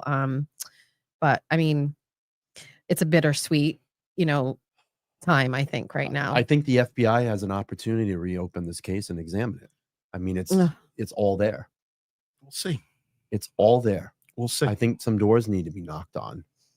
I mean, you even had a juror that said, those are dog bites. and he clearly went into the house and something happened to him. That might be a good jumping off point, by the way, since you bring that up about juror number 11. 'Cause I actually saw your What do you piece think? on it. I obviously, being in court every day, I saw the young lady seated, I should say, third from the jury box on the bottom row. Attractive, young, ton of energy, big eyes that, you could almost pick up on what she was feeling about what was happening in the moment. For sure. Very expressive, and reminds me of somebody close to me. Just her overall look, and we nicknamed her the same. I love that name. you gave a nickname. Yeah, too. we did, and Adam and I and Kelly, we all were like, hey, by the way, so and so, Yeah. right? Didn't like that, or didn't like the way Hank said this to so on, whatever. Mm. And so I saw obviously the article that was written, and I've seen she was on the Today Show this morning, and she's done a lot of press today. She was on Howie Carr for about an hour at 2:00. And I have to say, I thought her comments hit the mark for me. I thought what she had to say about perhaps some of the bias, what her perceptions were on that, how she went in feeling one way, and within the last 2 or 3 weeks kind of changed her feeling on it. And let's be honest, isn't that kind of the point? I was going to say that's what I would expect. Right. The defense takes over with roughly, in this case, 2 weeks to go or so. Right. Puts up what we believe to be the best experts we can get, right? And we go, well, this is what we're doing, presenting our case in chief at that point. And so the idea that she picked up on that and took a lot from that and perhaps changed her mind, or maybe it was already starting to change and she just got more firm on it. I wasn't surprised with, but I took a lot from it. When she was on Howie Carr and I listened today, she said something to the effect of, she wasn't surprised she didn't hear from Michael Proctor. She wasn't surprised that she didn't hear from this one and that one. And that I'm seeing somebody right in here in your comment. Henrik says smart lady. She was a very bright lady and a lawyer in her native Brazil. Yeah, she talked about that. Yeah, she did practice some law in Brazil. Obviously, You should have saw my face extremely when I bright. got this message back from her, and I went, oh, she's an attorney. I was like, Yeah. wait. And she was up front. She said, I'm not licensed here in the US. Yeah. But I thought her comments really, really hit me as being true and on point. And I thank her for her service to our state, and for giving me my sister back. So And she said that she had to really go through things. Like, she really meticulously went through it. And she said it was like a couple of weeks in, things didn't start at when she started seeing ARCA, and things just didn't. Well, she said happen. ARCA kind of like clarified some questions Yeah. for her, which I thought was great. I also love that she was like really into it. She wanted to be there Yeah. every day. Once she kind of got everything set at home, such a true mom, you know what I mean? It's like, let me get the house and the kids and the family all Yeah. set, and then let me go and do this. She was like really, really into it. I loved to read that. I think one of the things too that we learned in the last trial is while we were all thought like Lucky was such a great witness and Lucky was great, didn't actually resonate with the jurors the way that we thought it did. I loved hearing her say that Devers was really, a problem for her, because we all felt that. And I think when jurors slowly start to come out, and I think we've had our third one come out as we were coming here, juror 12 is out. I think it's really great for us to be able to get an insight into what worked and what didn't. But I think overall, you're going to see, they listen to evidence. The whole thing is that the truth was always the same. Everything from the day it happened until today, the truth was the same. It was just these weird paths of like getting to this point. And we knew jurors got it the last time. And so it's great to see that it's same thing. They got it again. And it's just a better, tighter whole package this time around with the clarity on the juror slip too. I do have a second set of questions that went out to her that I'm hoping to get back and get a part 2 for the follow up besties. with Jess later on. But we need some more clarification on a couple things too. I haven't listened to the other things, but I think there will be more that'll come out. And I also think too, to see the support of so many people who support Karen, I think it feels a little safer for people to come out and say, I was feeling this way.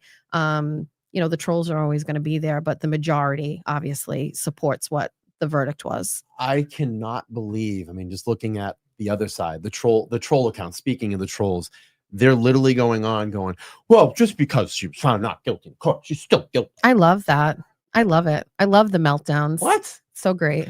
Some of that is concerning, but also to be expected. What's more They have to save face. Yeah, now. what's more troubling is when you have a retired judge come out on the local CBS affiliate and say something similar, something very similar, and he's not called to task on that. That's concerning to me. Or John DePietro lying every day in court. Well, I mean, just setting him straight, going like, that's not what was said, or that's what I didn't hear. It's why I think YouTubers and independent journalists get so much credibility, because they've seen mainstream media lie, withhold information, change that. Listen, they're all owned. The people we worked with in that press box, really nice people. Stu, Ted, Penny, everybody's really nice, but who they work for isn't really nice. And, they controlled the narrative. As much as these people maybe felt Karen was innocent, they weren't always able to be honest in the way that things went out, and so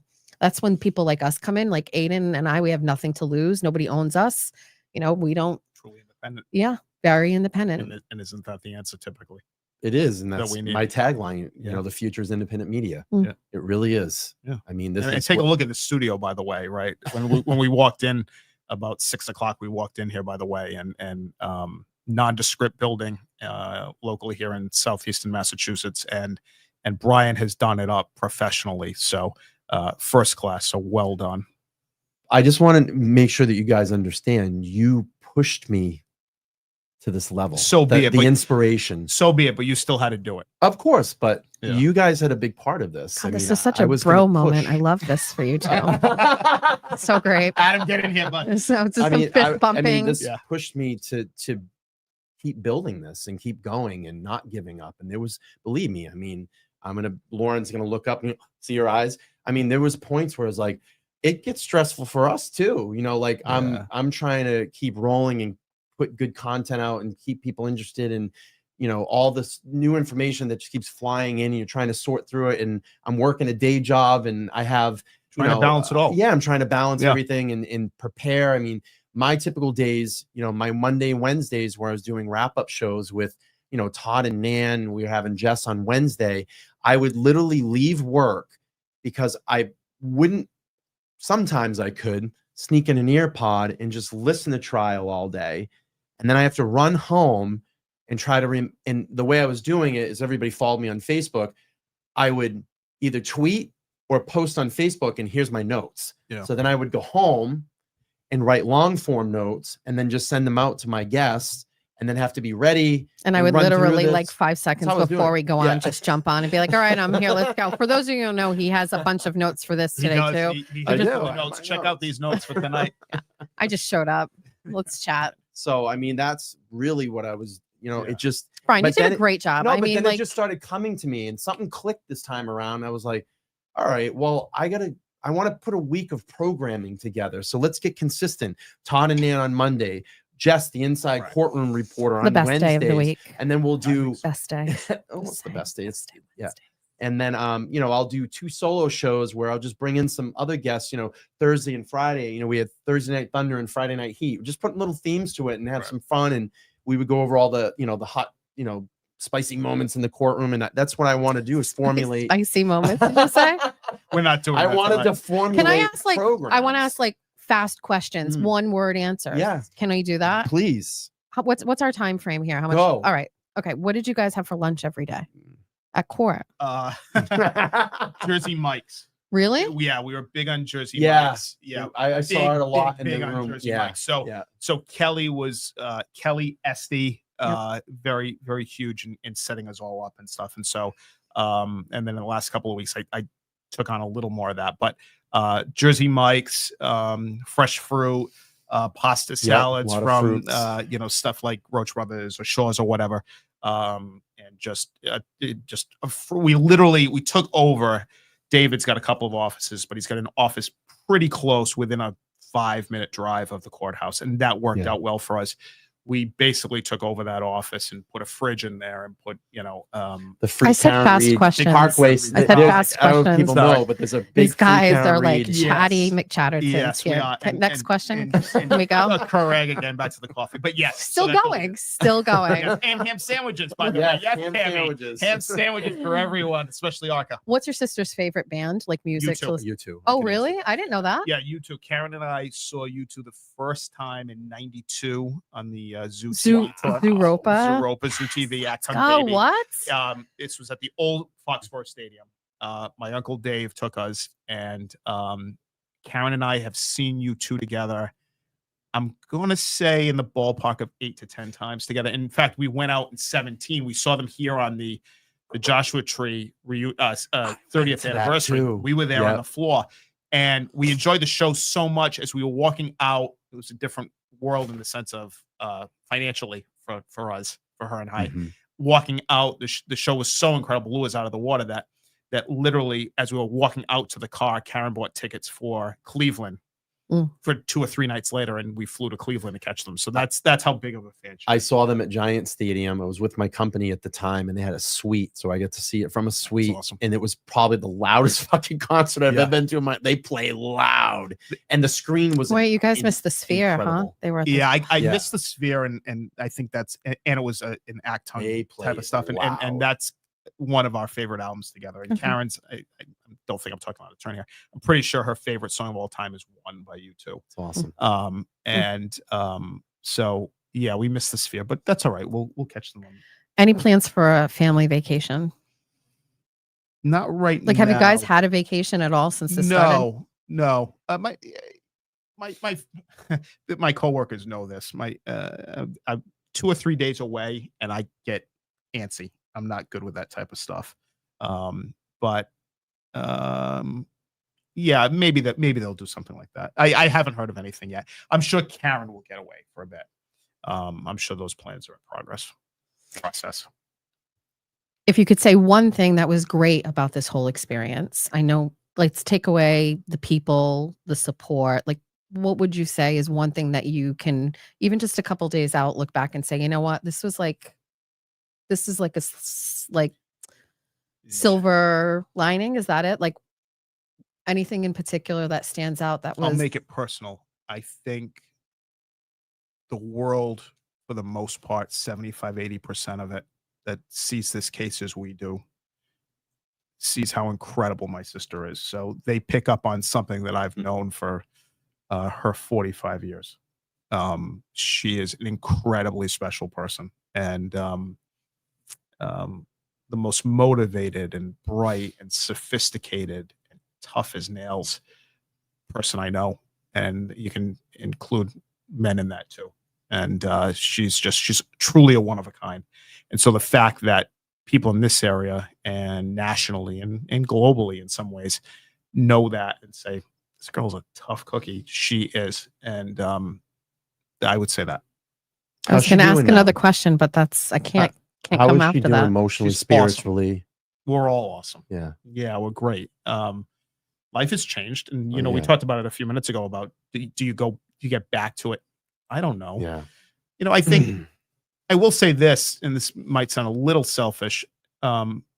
Certain people in your life have been neglected during this, and certain things in your life have been, and you might Yeah. understand. You might understand, right? Yep. Certain things in your life and people who mean the world to you get pushed aside, Yeah. right? Because you focus everything into Karen, into your parents, Mhm. and those people have taken a back seat in my life, and there's going to have to be some work done there. I'm very thankful for my parents and for Karen and our lawyers and everything, and to the guy that's sitting here who's really another brother, my best bud Adam. We've known each other 21 years, and he has stepped up, and we've developed a different relationship. He's become another brother, and I never have to ask him for anything. He's just there. It's just automatic, and he never says no. I don't even want to know what the payback bill is going to be. It's insane, right? We're car guys. As He's you know, laughing in the so corner. I He's think just I'm gonna have to buy laughing. him a car. I'll get him another car, just like Aiden. I to the wasn't list of surprised things. he was here too. I No, had a he's- feeling he'd be, yeah. Adam is incredible Yeah. for my parents and my sister and remember during these days in court, there's only 10 seats behind Karen, and there's 5 interns at trial too, and then you have my parents and me. That leaves 2 open seats, Mhm. and this guy was there most days Wow. when he could be. And so that tells you what Karen and my family think of him. He's just the best friend I've ever had, That's awesome. you know. So I think the world of him. And yeah. So anyway. Got him. Got him to cry. Anyway. Everybody, that's it. 3 for 3. Yeah. So, Aw. just a couple more, and then Sure, we'll of wrap course. up here. Do you see yourself stepping away from the spotlight now, or are you going to continue to talk, speak out, or I'll you think continue. Karen will speak out more? She's going to take her time. Yeah. I think she's She going needs to. to. Yeah. Yeah. I mean, to give you an idea what a crazy world this was, I saw a video today of Fox National News videoing Karen taking out her trash at the hotel. I mean, that's the world Great that we're content, that's huh? the world that we're living in. Like Karen Reed's spotted emptying trash at a And you're gonna have dumpster in Boston. TMZ and all that It's stuff. like where the comments going to go with this one. That's right, right. She's been hiding Chloe the whole time. Right. So you don't know when, you don't know where that could go, but she will in due time. I'm Yeah. sure she will. What do you say to the people that are saying like you're her proxy? Go ahead, Nathan, get out there. You do the talking for her while she Someone doesn't. I made saw a comment about that today. I Yeah. think on X. Yeah. Yeah, we saw that in the chat. Listen, I think we've all seen it slightly different. I see it different than maybe my dad does because of my age and But my you mom guys does. all talked out through the trial. We- too. we I mean, did it, and- Karen, you, everybody. Yeah, did. you have some incredible moments together, and you know, in the last couple of weeks, I commuted largely with my folks just for security reasons and stuff, and so I would start the day, you know, here or there, and then somehow end up in the same car with them by hook or by crook, and literally this is like the last 2 weeks. by and what? Hook or by crook? What does that It's mean? a Fall River thing. You should know this. What does that mean? We have no ass and by and- hook, by hook. I don't Yeah. know. Anyway, it's an old Somebody saying. Google that and drop it Somebody in the look it chat. up. Yes, Adam, get on that. So, well, get on it. So anyway, we'd end up in the same car together, Yeah. and we'd have this 20 minutes, usually on Route 24. By the way, she's looking up by hook or by crook. For sure. You'd have this 20 minutes where it was literally just turn up the music. Yeah. Just to unplug. What are you So listening to? It was, you know, typically my mom is, you know, a child of the 60s and 70s. So it was largely 70s on 7 on satellite radio and in the Lexus going up there. And so it was everything from Elton John to the Doobie Brothers to, you know, and then you get into Barry Manilow and it'd be laughing or Barry White or whatever. Yeah. And you needed that to kind of Yeah. let go. And then Have as a you human get moment at that yeah, time. you Yeah. just could get off 128 onto Route 1, or if we It came in starts getting more 109, serious. Yeah. the music came down. Yep. And It means by any possible means. Bingo. The government intends by hook or by Yep. crook to hold on to the land. Yeah. As an, or onto Karen Reed. Yeah. I Yeah. told you it was official. Oh, So there. anyway, so I Sorry, you as you know, were. it's all good. God. So there are those moments, and I'll never forget those moments of laughing in the car, and that's just like behind the scenes Yeah. stuff. But I don't. I in regards to your question, I think I will go out there and thank people as much as I can. But I think within due time, within the next few days, that will start to come to a close. Yeah. You know, I'm doing a piece tomorrow with a local NBC affiliate in the morning that we just lined up, and my parents have done, you know, Yeah. Adam, are you a going? ton of stuff in Dighton. He's lying, he'll be there, and they've done a ton of stuff, and so we're kind of, it's our way of saying, listen, you know, NBC Boston has been great for us, you know, Sue O'Connell or Canton Confidential, and so, you know, we owe it to them to say, hey, thanks for the coverage, and you know, if we can like tonight, you know, come here. What's an hour and a half? It's it makes all the sense in the world. Mm. Speaking of that, can I get a commitment for 24 on 24 from you and Adam sometime in the future? What did you just say? It's when Jess drives around in her car, Every- going down 24 Every for day 24 going minutes, home from swearing at court, people. every day coming home from court, I would do a recap on Twitter. It's great. And it was like 20 minutes or so on Route 24 back home. And then Yes, one day I was awesome. like, oh, we should call this 24 on 24. And then it stuck. And then every day I would give the besties, you know, a verbal rundown, tweets all day. And then, but then there's traffic and Boston traffic and things. So it gets a little I'll dicey, tell but- you what we'll do. I will commit to it, but you're not driving. So what we can do is Adam works for an area dealership and has access to any number of cars. Okay. I'm sure he can hook us up Okay. with an SUV of some type in which Okay. we can have this Yep. second row Perfect. while You know what? chauffeur, I'll chauffeur film it. Goldstein Perfect. over I'll here. come film it. Perfect. Okay. And I'm We'll sure do we, that. I'm We'll sure we release the can video. I'm sure we can work that out. Fair We'll come enough. Film it. All right. Yeah, yeah. Adam's in. We'll film it. I think it'll be great. Adam's It's in. like carpool karaoke. Yes, exactly. Right. Exactly. Let's see, just a couple more. What message would you give to families that are fighting for, you know, truth, like cases like this that you went through? And I know this is so unique. This is probably the most unique case I've ever heard of. But if they're in a similar situation like this, what advice could you give to them? Never give up. Don't allow yourself to get too down in the bleakest and darkest of moments.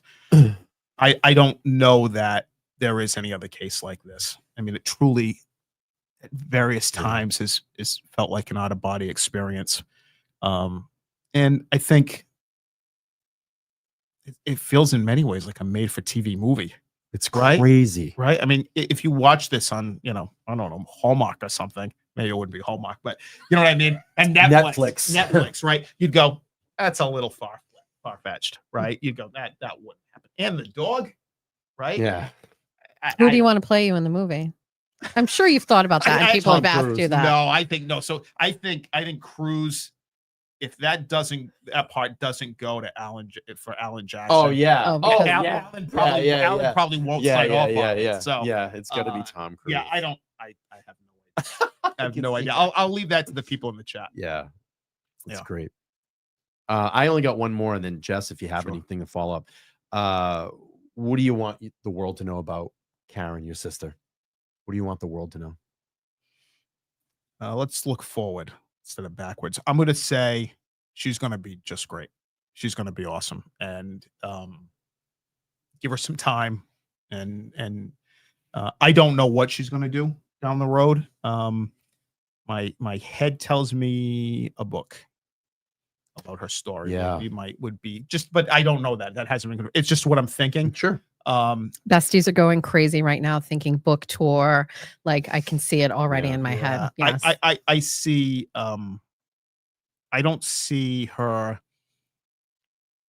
going back to her career with Fidelity or something in that type of realm.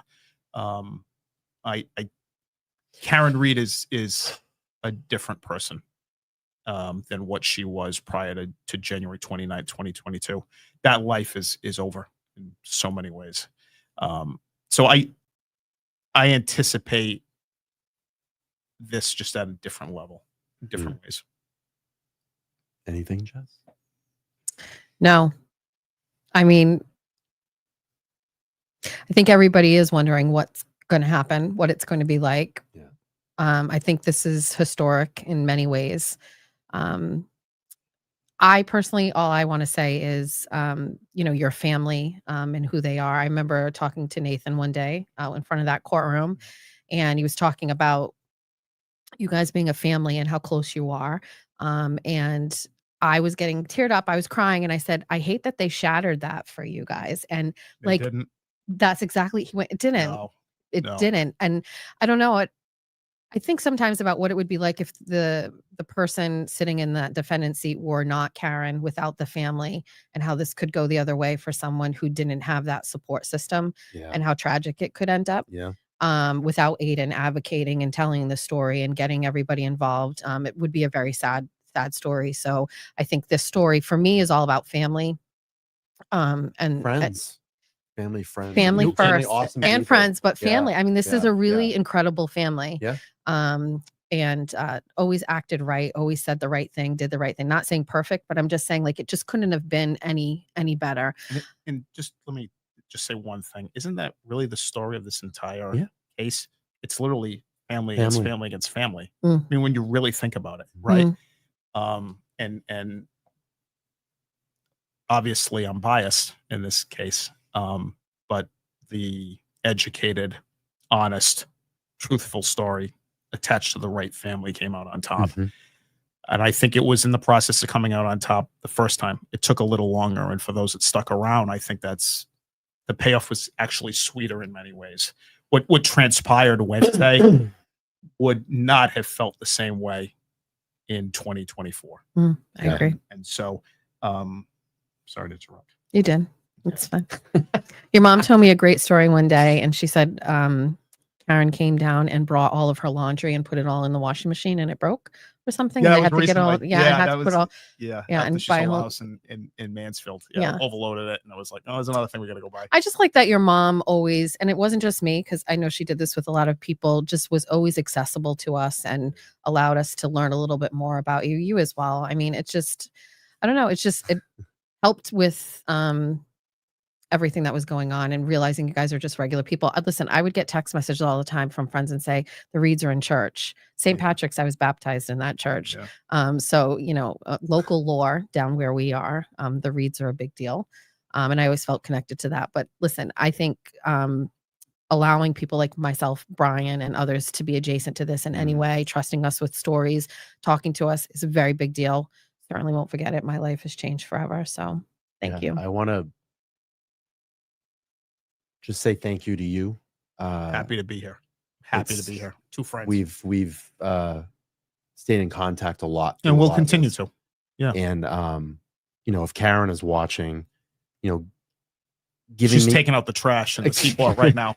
giving me that access that when Aiden went away and trusting me, Yeah. and having a lot of conversations and Mhm. and being able to be around you guys and in the courtroom and going back to David's office, and then I got access to be back there during trial one in the restricted areas.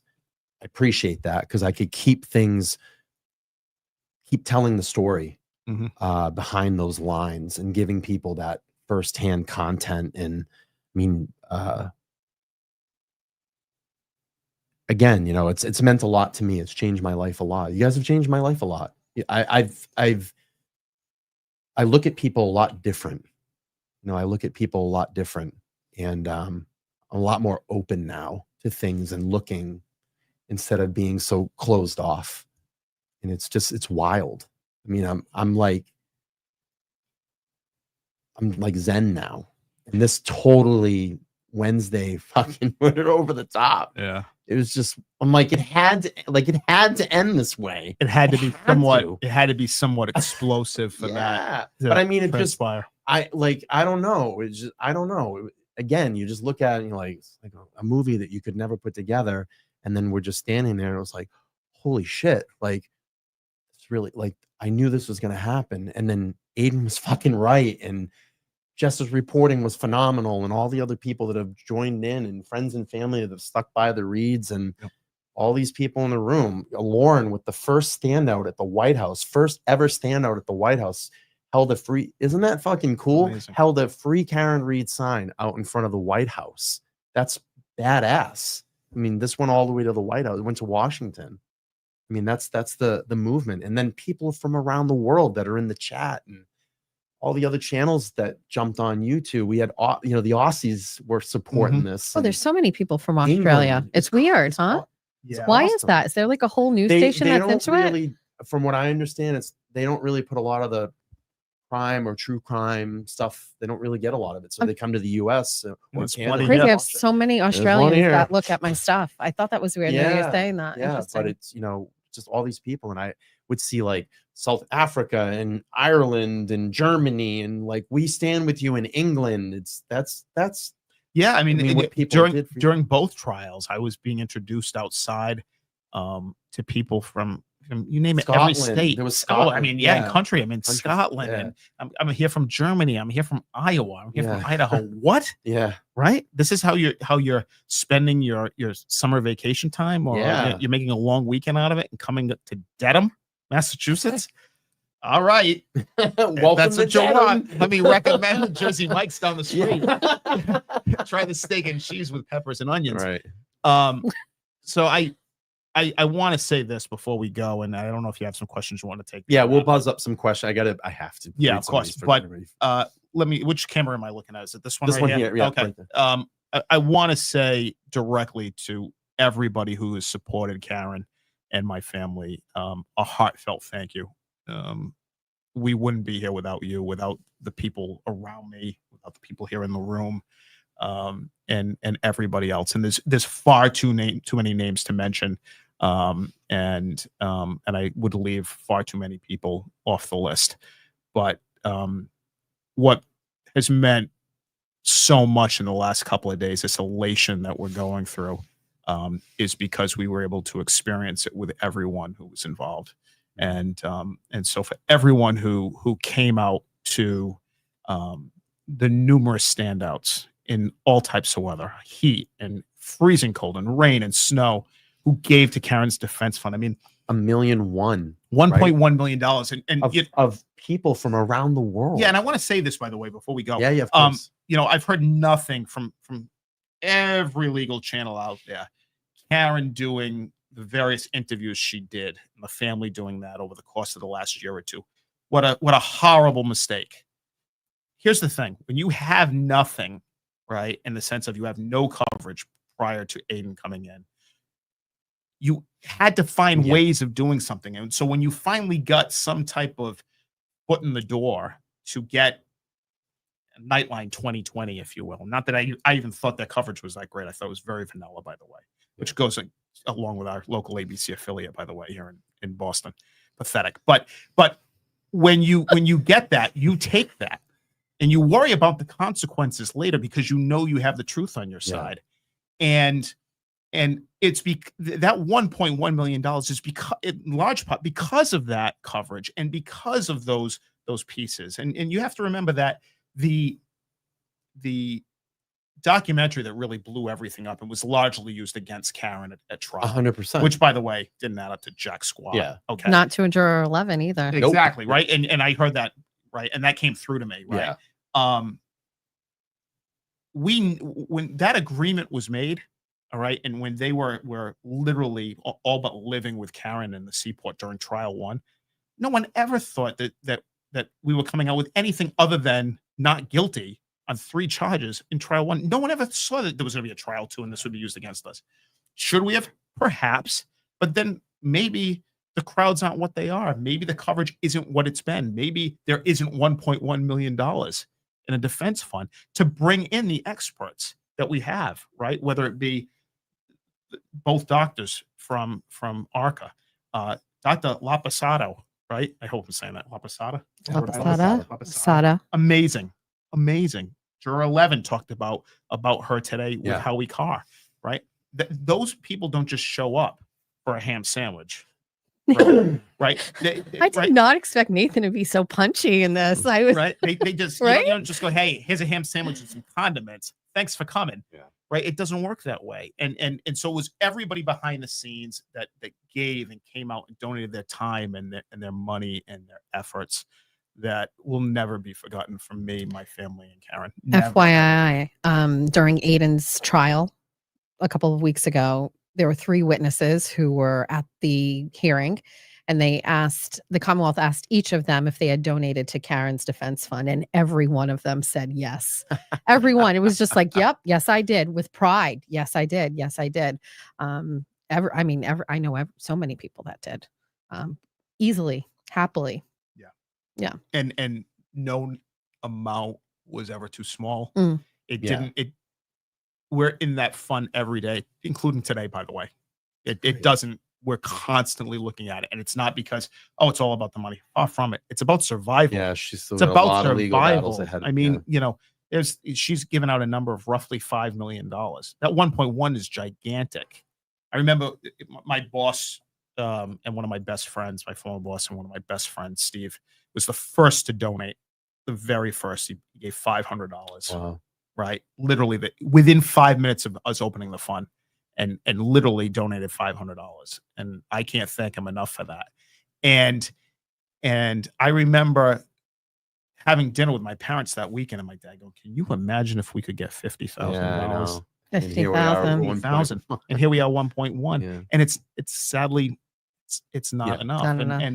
and but it's a lot. Yeah. It's a lot. Yep. And I know everybody did their part. I know a lot of the YouTubers, did a lot of. Brian, you raised fundraising. $11,000 the other day. Yeah. It's like, what are you That's doing? badass. How did you That's do incredible. that? It's funny because we were sitting here and I looked at Lauren and I go, it's a Sunday, it's Father's Day. Maybe we Right. could get $500 in That's the crazy. kitty, and I'll match it or throw some money in there. Right. And then here we are 20 minutes later, we're at like 5,000. No, we're like 3,000. I was like, we might have something going here. And then we were like, let's just keep upping it up. And then it just got to like 7. I go, I think we can get 10 by the end of the stream. There was something about I want to say Kelly might have been the first to. I'll give her props on this. Yeah. There was something about somebody linked birthdays and holidays to the case very early on. And I want to say it was my dad's birthday in August, in which Yeah. Kelly put something out instead of giving $5 or $10 in a card, yeah. put $7 in, because for 77th or $7.70, whatever it was, Yeah. right? Put that into And the they just kept fund, and blasting. it just and something like $35,000 or $38,000 came in on that, It's awesome. right? Or your so cool. $11,000 on Yeah, Father's it's Day so in cool. the name of Bill Reed, Yeah, right? In many it's so ways, right? cool. That's Yeah. why it had traction.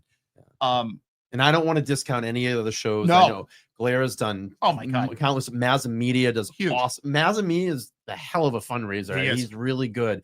'Cause And what he'll does get he off have the to show and fight? go, yeah, well, we raised 9,000 today. And I'm like, Right. I'm having my show later and I might not beat him, but then we would just team up and say, well, today we combined, we raised 20,000 Crazy. between our streams. Yeah. So Amazing. yeah.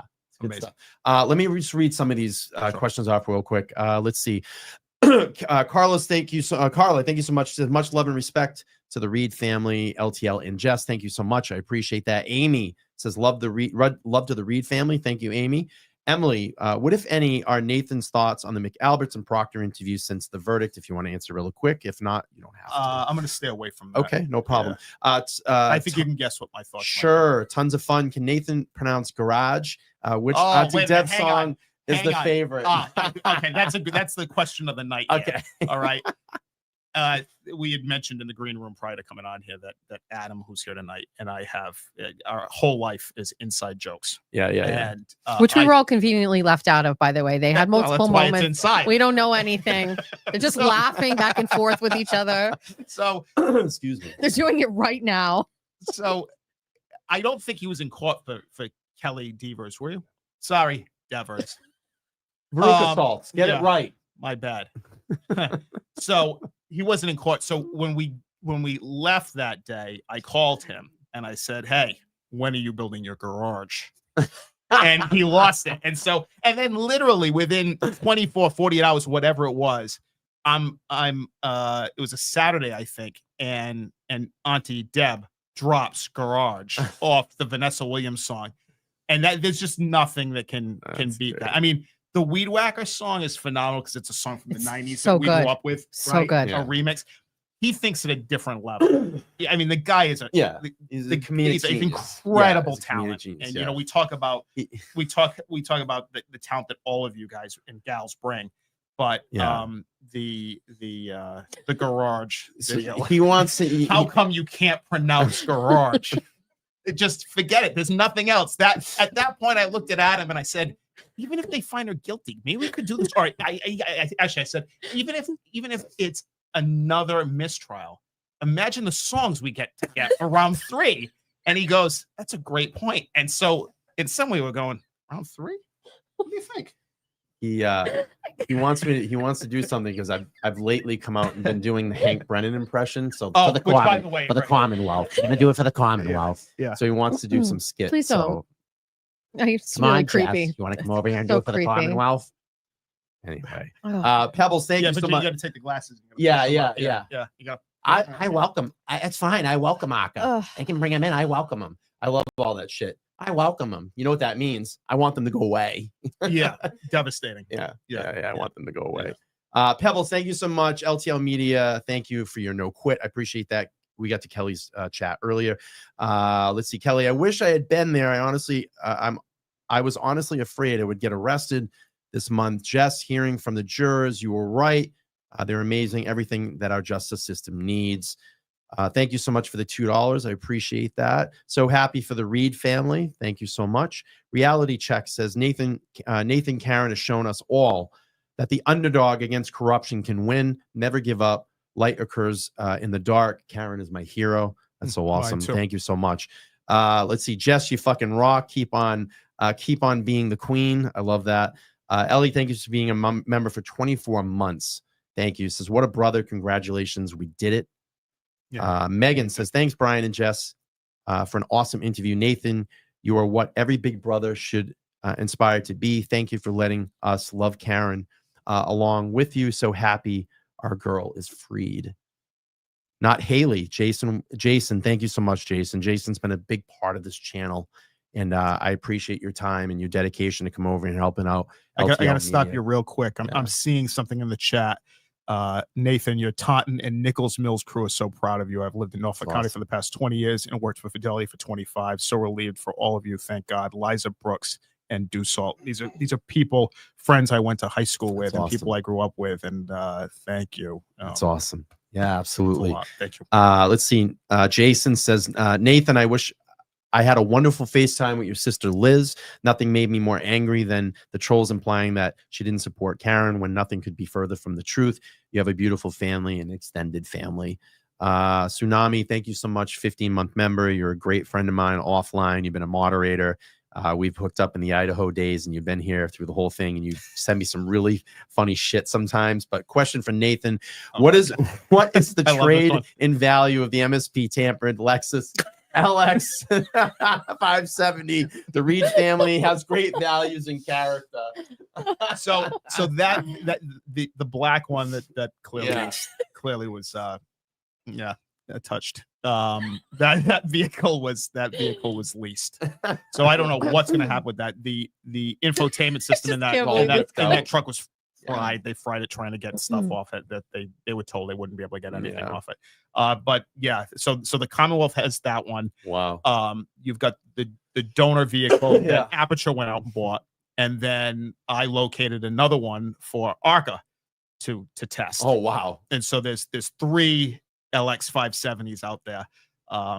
They're the world's greatest vehicles, and my mind will never change on that. Has your sister driven at all? No, she can't, and due to the OUI.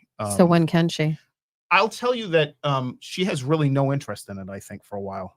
Yeah. Yeah. So I think I'm going to be driving her around for a while. Or Adam. Yeah. That's why she had him. We're gonna get you a little chauffeur. He didn't know what the reason was, but now he knows. Let's see. Been following the case for 2.5 years. Did donate. Just wanted to say hi to the Reeds. Never left Karen's side. They really touched me. Mr. Reed is the best. Always had a witty answer and questions. Can't imagine that Karen would be through this. Trial 2 got personal. Hank with a throw up sign there. I have to say something about that. My dad, incredibly bright, and motivated, and obviously that's his daughter, right? But and Adam knows this. He's uncomfortable in the spotlight, but you would never know it. He made himself just like he did because he grew up on welfare in Fall River and ended up with a PhD. And so he made himself into what he needed to become for his daughter. And that's the fight. My dad at 77 has remade himself again, and that's pretty amazing. And it's not lost on me. You know, you hear stories of people who their careers change. This is off on a tangent, perhaps, but their careers change, and they go, "I don't know what I'm going to do. I can't get back in." And all right, reinvest in yourself. Right, do something different. Maybe you've always wanted to be a chef, but you got out of it, or whatever it might be. What you're doing here, right? Follow that dream, and my dad has continued to constantly remake himself into what he needed to be for his family. And that includes when Karen and I was just small and we were at Virginia Tech and she was playing with Barbie dolls and I was with Matchbox cars and stuff. And he would be up till 3, 4 in the morning writing his dissertation for his doctorate while he had 2 kids and a wife. During this, he was up all night and helping Karen in whatever way he could. And at retirement age, pretty incredible. It's awesome. Yeah. Thank you for sharing that. Sure. Appreciate that. Vicky K says Hank Brennan is the new Where's Waldo. Love that. Stephanie, thank you so much. Says I only started following after trial 1 and could not believe my ears. I was and will be at the end ready to volunteer any paralegal assistance needed. You and your family and the defense team are straight up inspirational. It's really nice. Sean, thank you so much. Katie, thank you so much. Curious Liz, thank you. I would love to read Karen's memoir if she ever decides to write one. I think we all would. Let's see. Thank you so much, Walter. I appreciate that. KD, shout out to my love, to my cousin Adam. KD in the chat. We have, let's see, Sham Wow. Thank you for watching. Question: AJ struggled with Jen on the first day of Cross, and Andrea Burkhart was saying live, do you deny it? And you'll get it, Alan. Next day is exactly what he did, and he got it out of her. Was that from Andrea's advice? Don't know. Yeah. The Goodmans, thank you. Big supporters here on the channel. So happy for you and your family, Nathan. Hi, Brian and Jess too. All you do is so inspirational. Hashtag freed. Let's see. TNK, thank you, Nathan. So happy for your family to put this behind you. Brian and Jess, thank you for all your coverage and the big fan of both of you. Tony in Rhode Island. Thank you, Tony. We got Brian. Are you able to read Nathan, my other super chat? We're getting to him. We're going to get to him. We'll be grateful for Hubert. We'll be grateful for all of the boots on the ground who gave freely and unconditionally of their time. Thank you to any of them out there. Absolutely. Deborah, thank you so much. God bless you all. Nathan, you're an amazing brother and son. Thank you for sharing. Brian and Jess, you're always the best. And peace and harmony for Karen. Love that. Susan says, tell Karen I hope that she gets her Tom Cruise cocktail happy ending. Lena, thanks for the 2. Lena, thank you for the 50. I appreciate that. Lena, thanks for the 2. 2 again. Thank you. Lena again. Nathan, you're Taunton and Nichols Mills crew are proud of you. I lived in Norfolk County for the past 20 years and I worked at Fidelity for 25. So relieved of all of you. Thank God. Lisa Brooks and Eliza Brooks, yeah, and Mike Dussault. Awesome. Yeah. Clay, thank you. Says the sweetest ending for a new beginning. Oh, that's awesome. Hugs and plan to be there, but effing breast cancer came back again for me. Our love. We both love you all. Tammy, keep fighting. Keep fighting. Tammy, hang in there. Keep fighting. Kathy, thank you so much, Nathan. I'm so honored to have been adopted by Kelly and become her favorite cousin. And then our final one here, I think Karen could be more of a modern day Erin Brockovich. Mm-hmm. Hey, man. It's been fun. This was pretty cool. It's been fun. Thank you so much for coming and dedicating your time, Jess. Thank you for being part of this and help elevating my platform. And you are, I know, I'm going to get teary-eyed here, but you are very, very inspirational to me. You are very inspirational. Do not do that. I'm not. Don't. And that's why I'm glad that we've had this partnership through trial. It's been so great. Too. Yeah, And, I'd like to talk, and help, you do this so well, Brian. and I wanted to help elevate you because you deserve it. Thanks. You deserve every minute that you were in that courtroom I know. and spending time outside Thank that you. courtroom with the Reeds. You suck. You Yes suck. to all of that, Brian. Absolutely. Thank you. No, very seriously. Thanks for doing this. I always said every week it was a consistent platform. It looked the same. It sounded the same. It got better, but it was always consistent and it allowed like message to get out effectively to, people that needed to hear the truth. And I was very happy to be a part of it. I'm just Thank a you. guy with a camera and a microphone doing my thing. It's a little more than that. A little more than that. Thank you. Hey, thank you. Hey, thank you. Took it to the White House. It's amazing. Pretty fucking awesome. Thank you to everyone. And don't feel bad. We won. They fucking won. We won. They fucking won. We All right, won. everybody. Thank you so much. We'll see you further up the road. Yeah, for joining us this evening. The rest of you go watch Runkle because David Yannetti and Robert Alessi. Leslie are on there right now. So As go we speak. watch them. Go see the real deal. Yeah, go check them out. And I'll be back. I will be back, and she'll be back as well too. She's not going anywhere. I ain't going anywhere. Bye, everybody. Have a great night. Thank you. Bye-bye.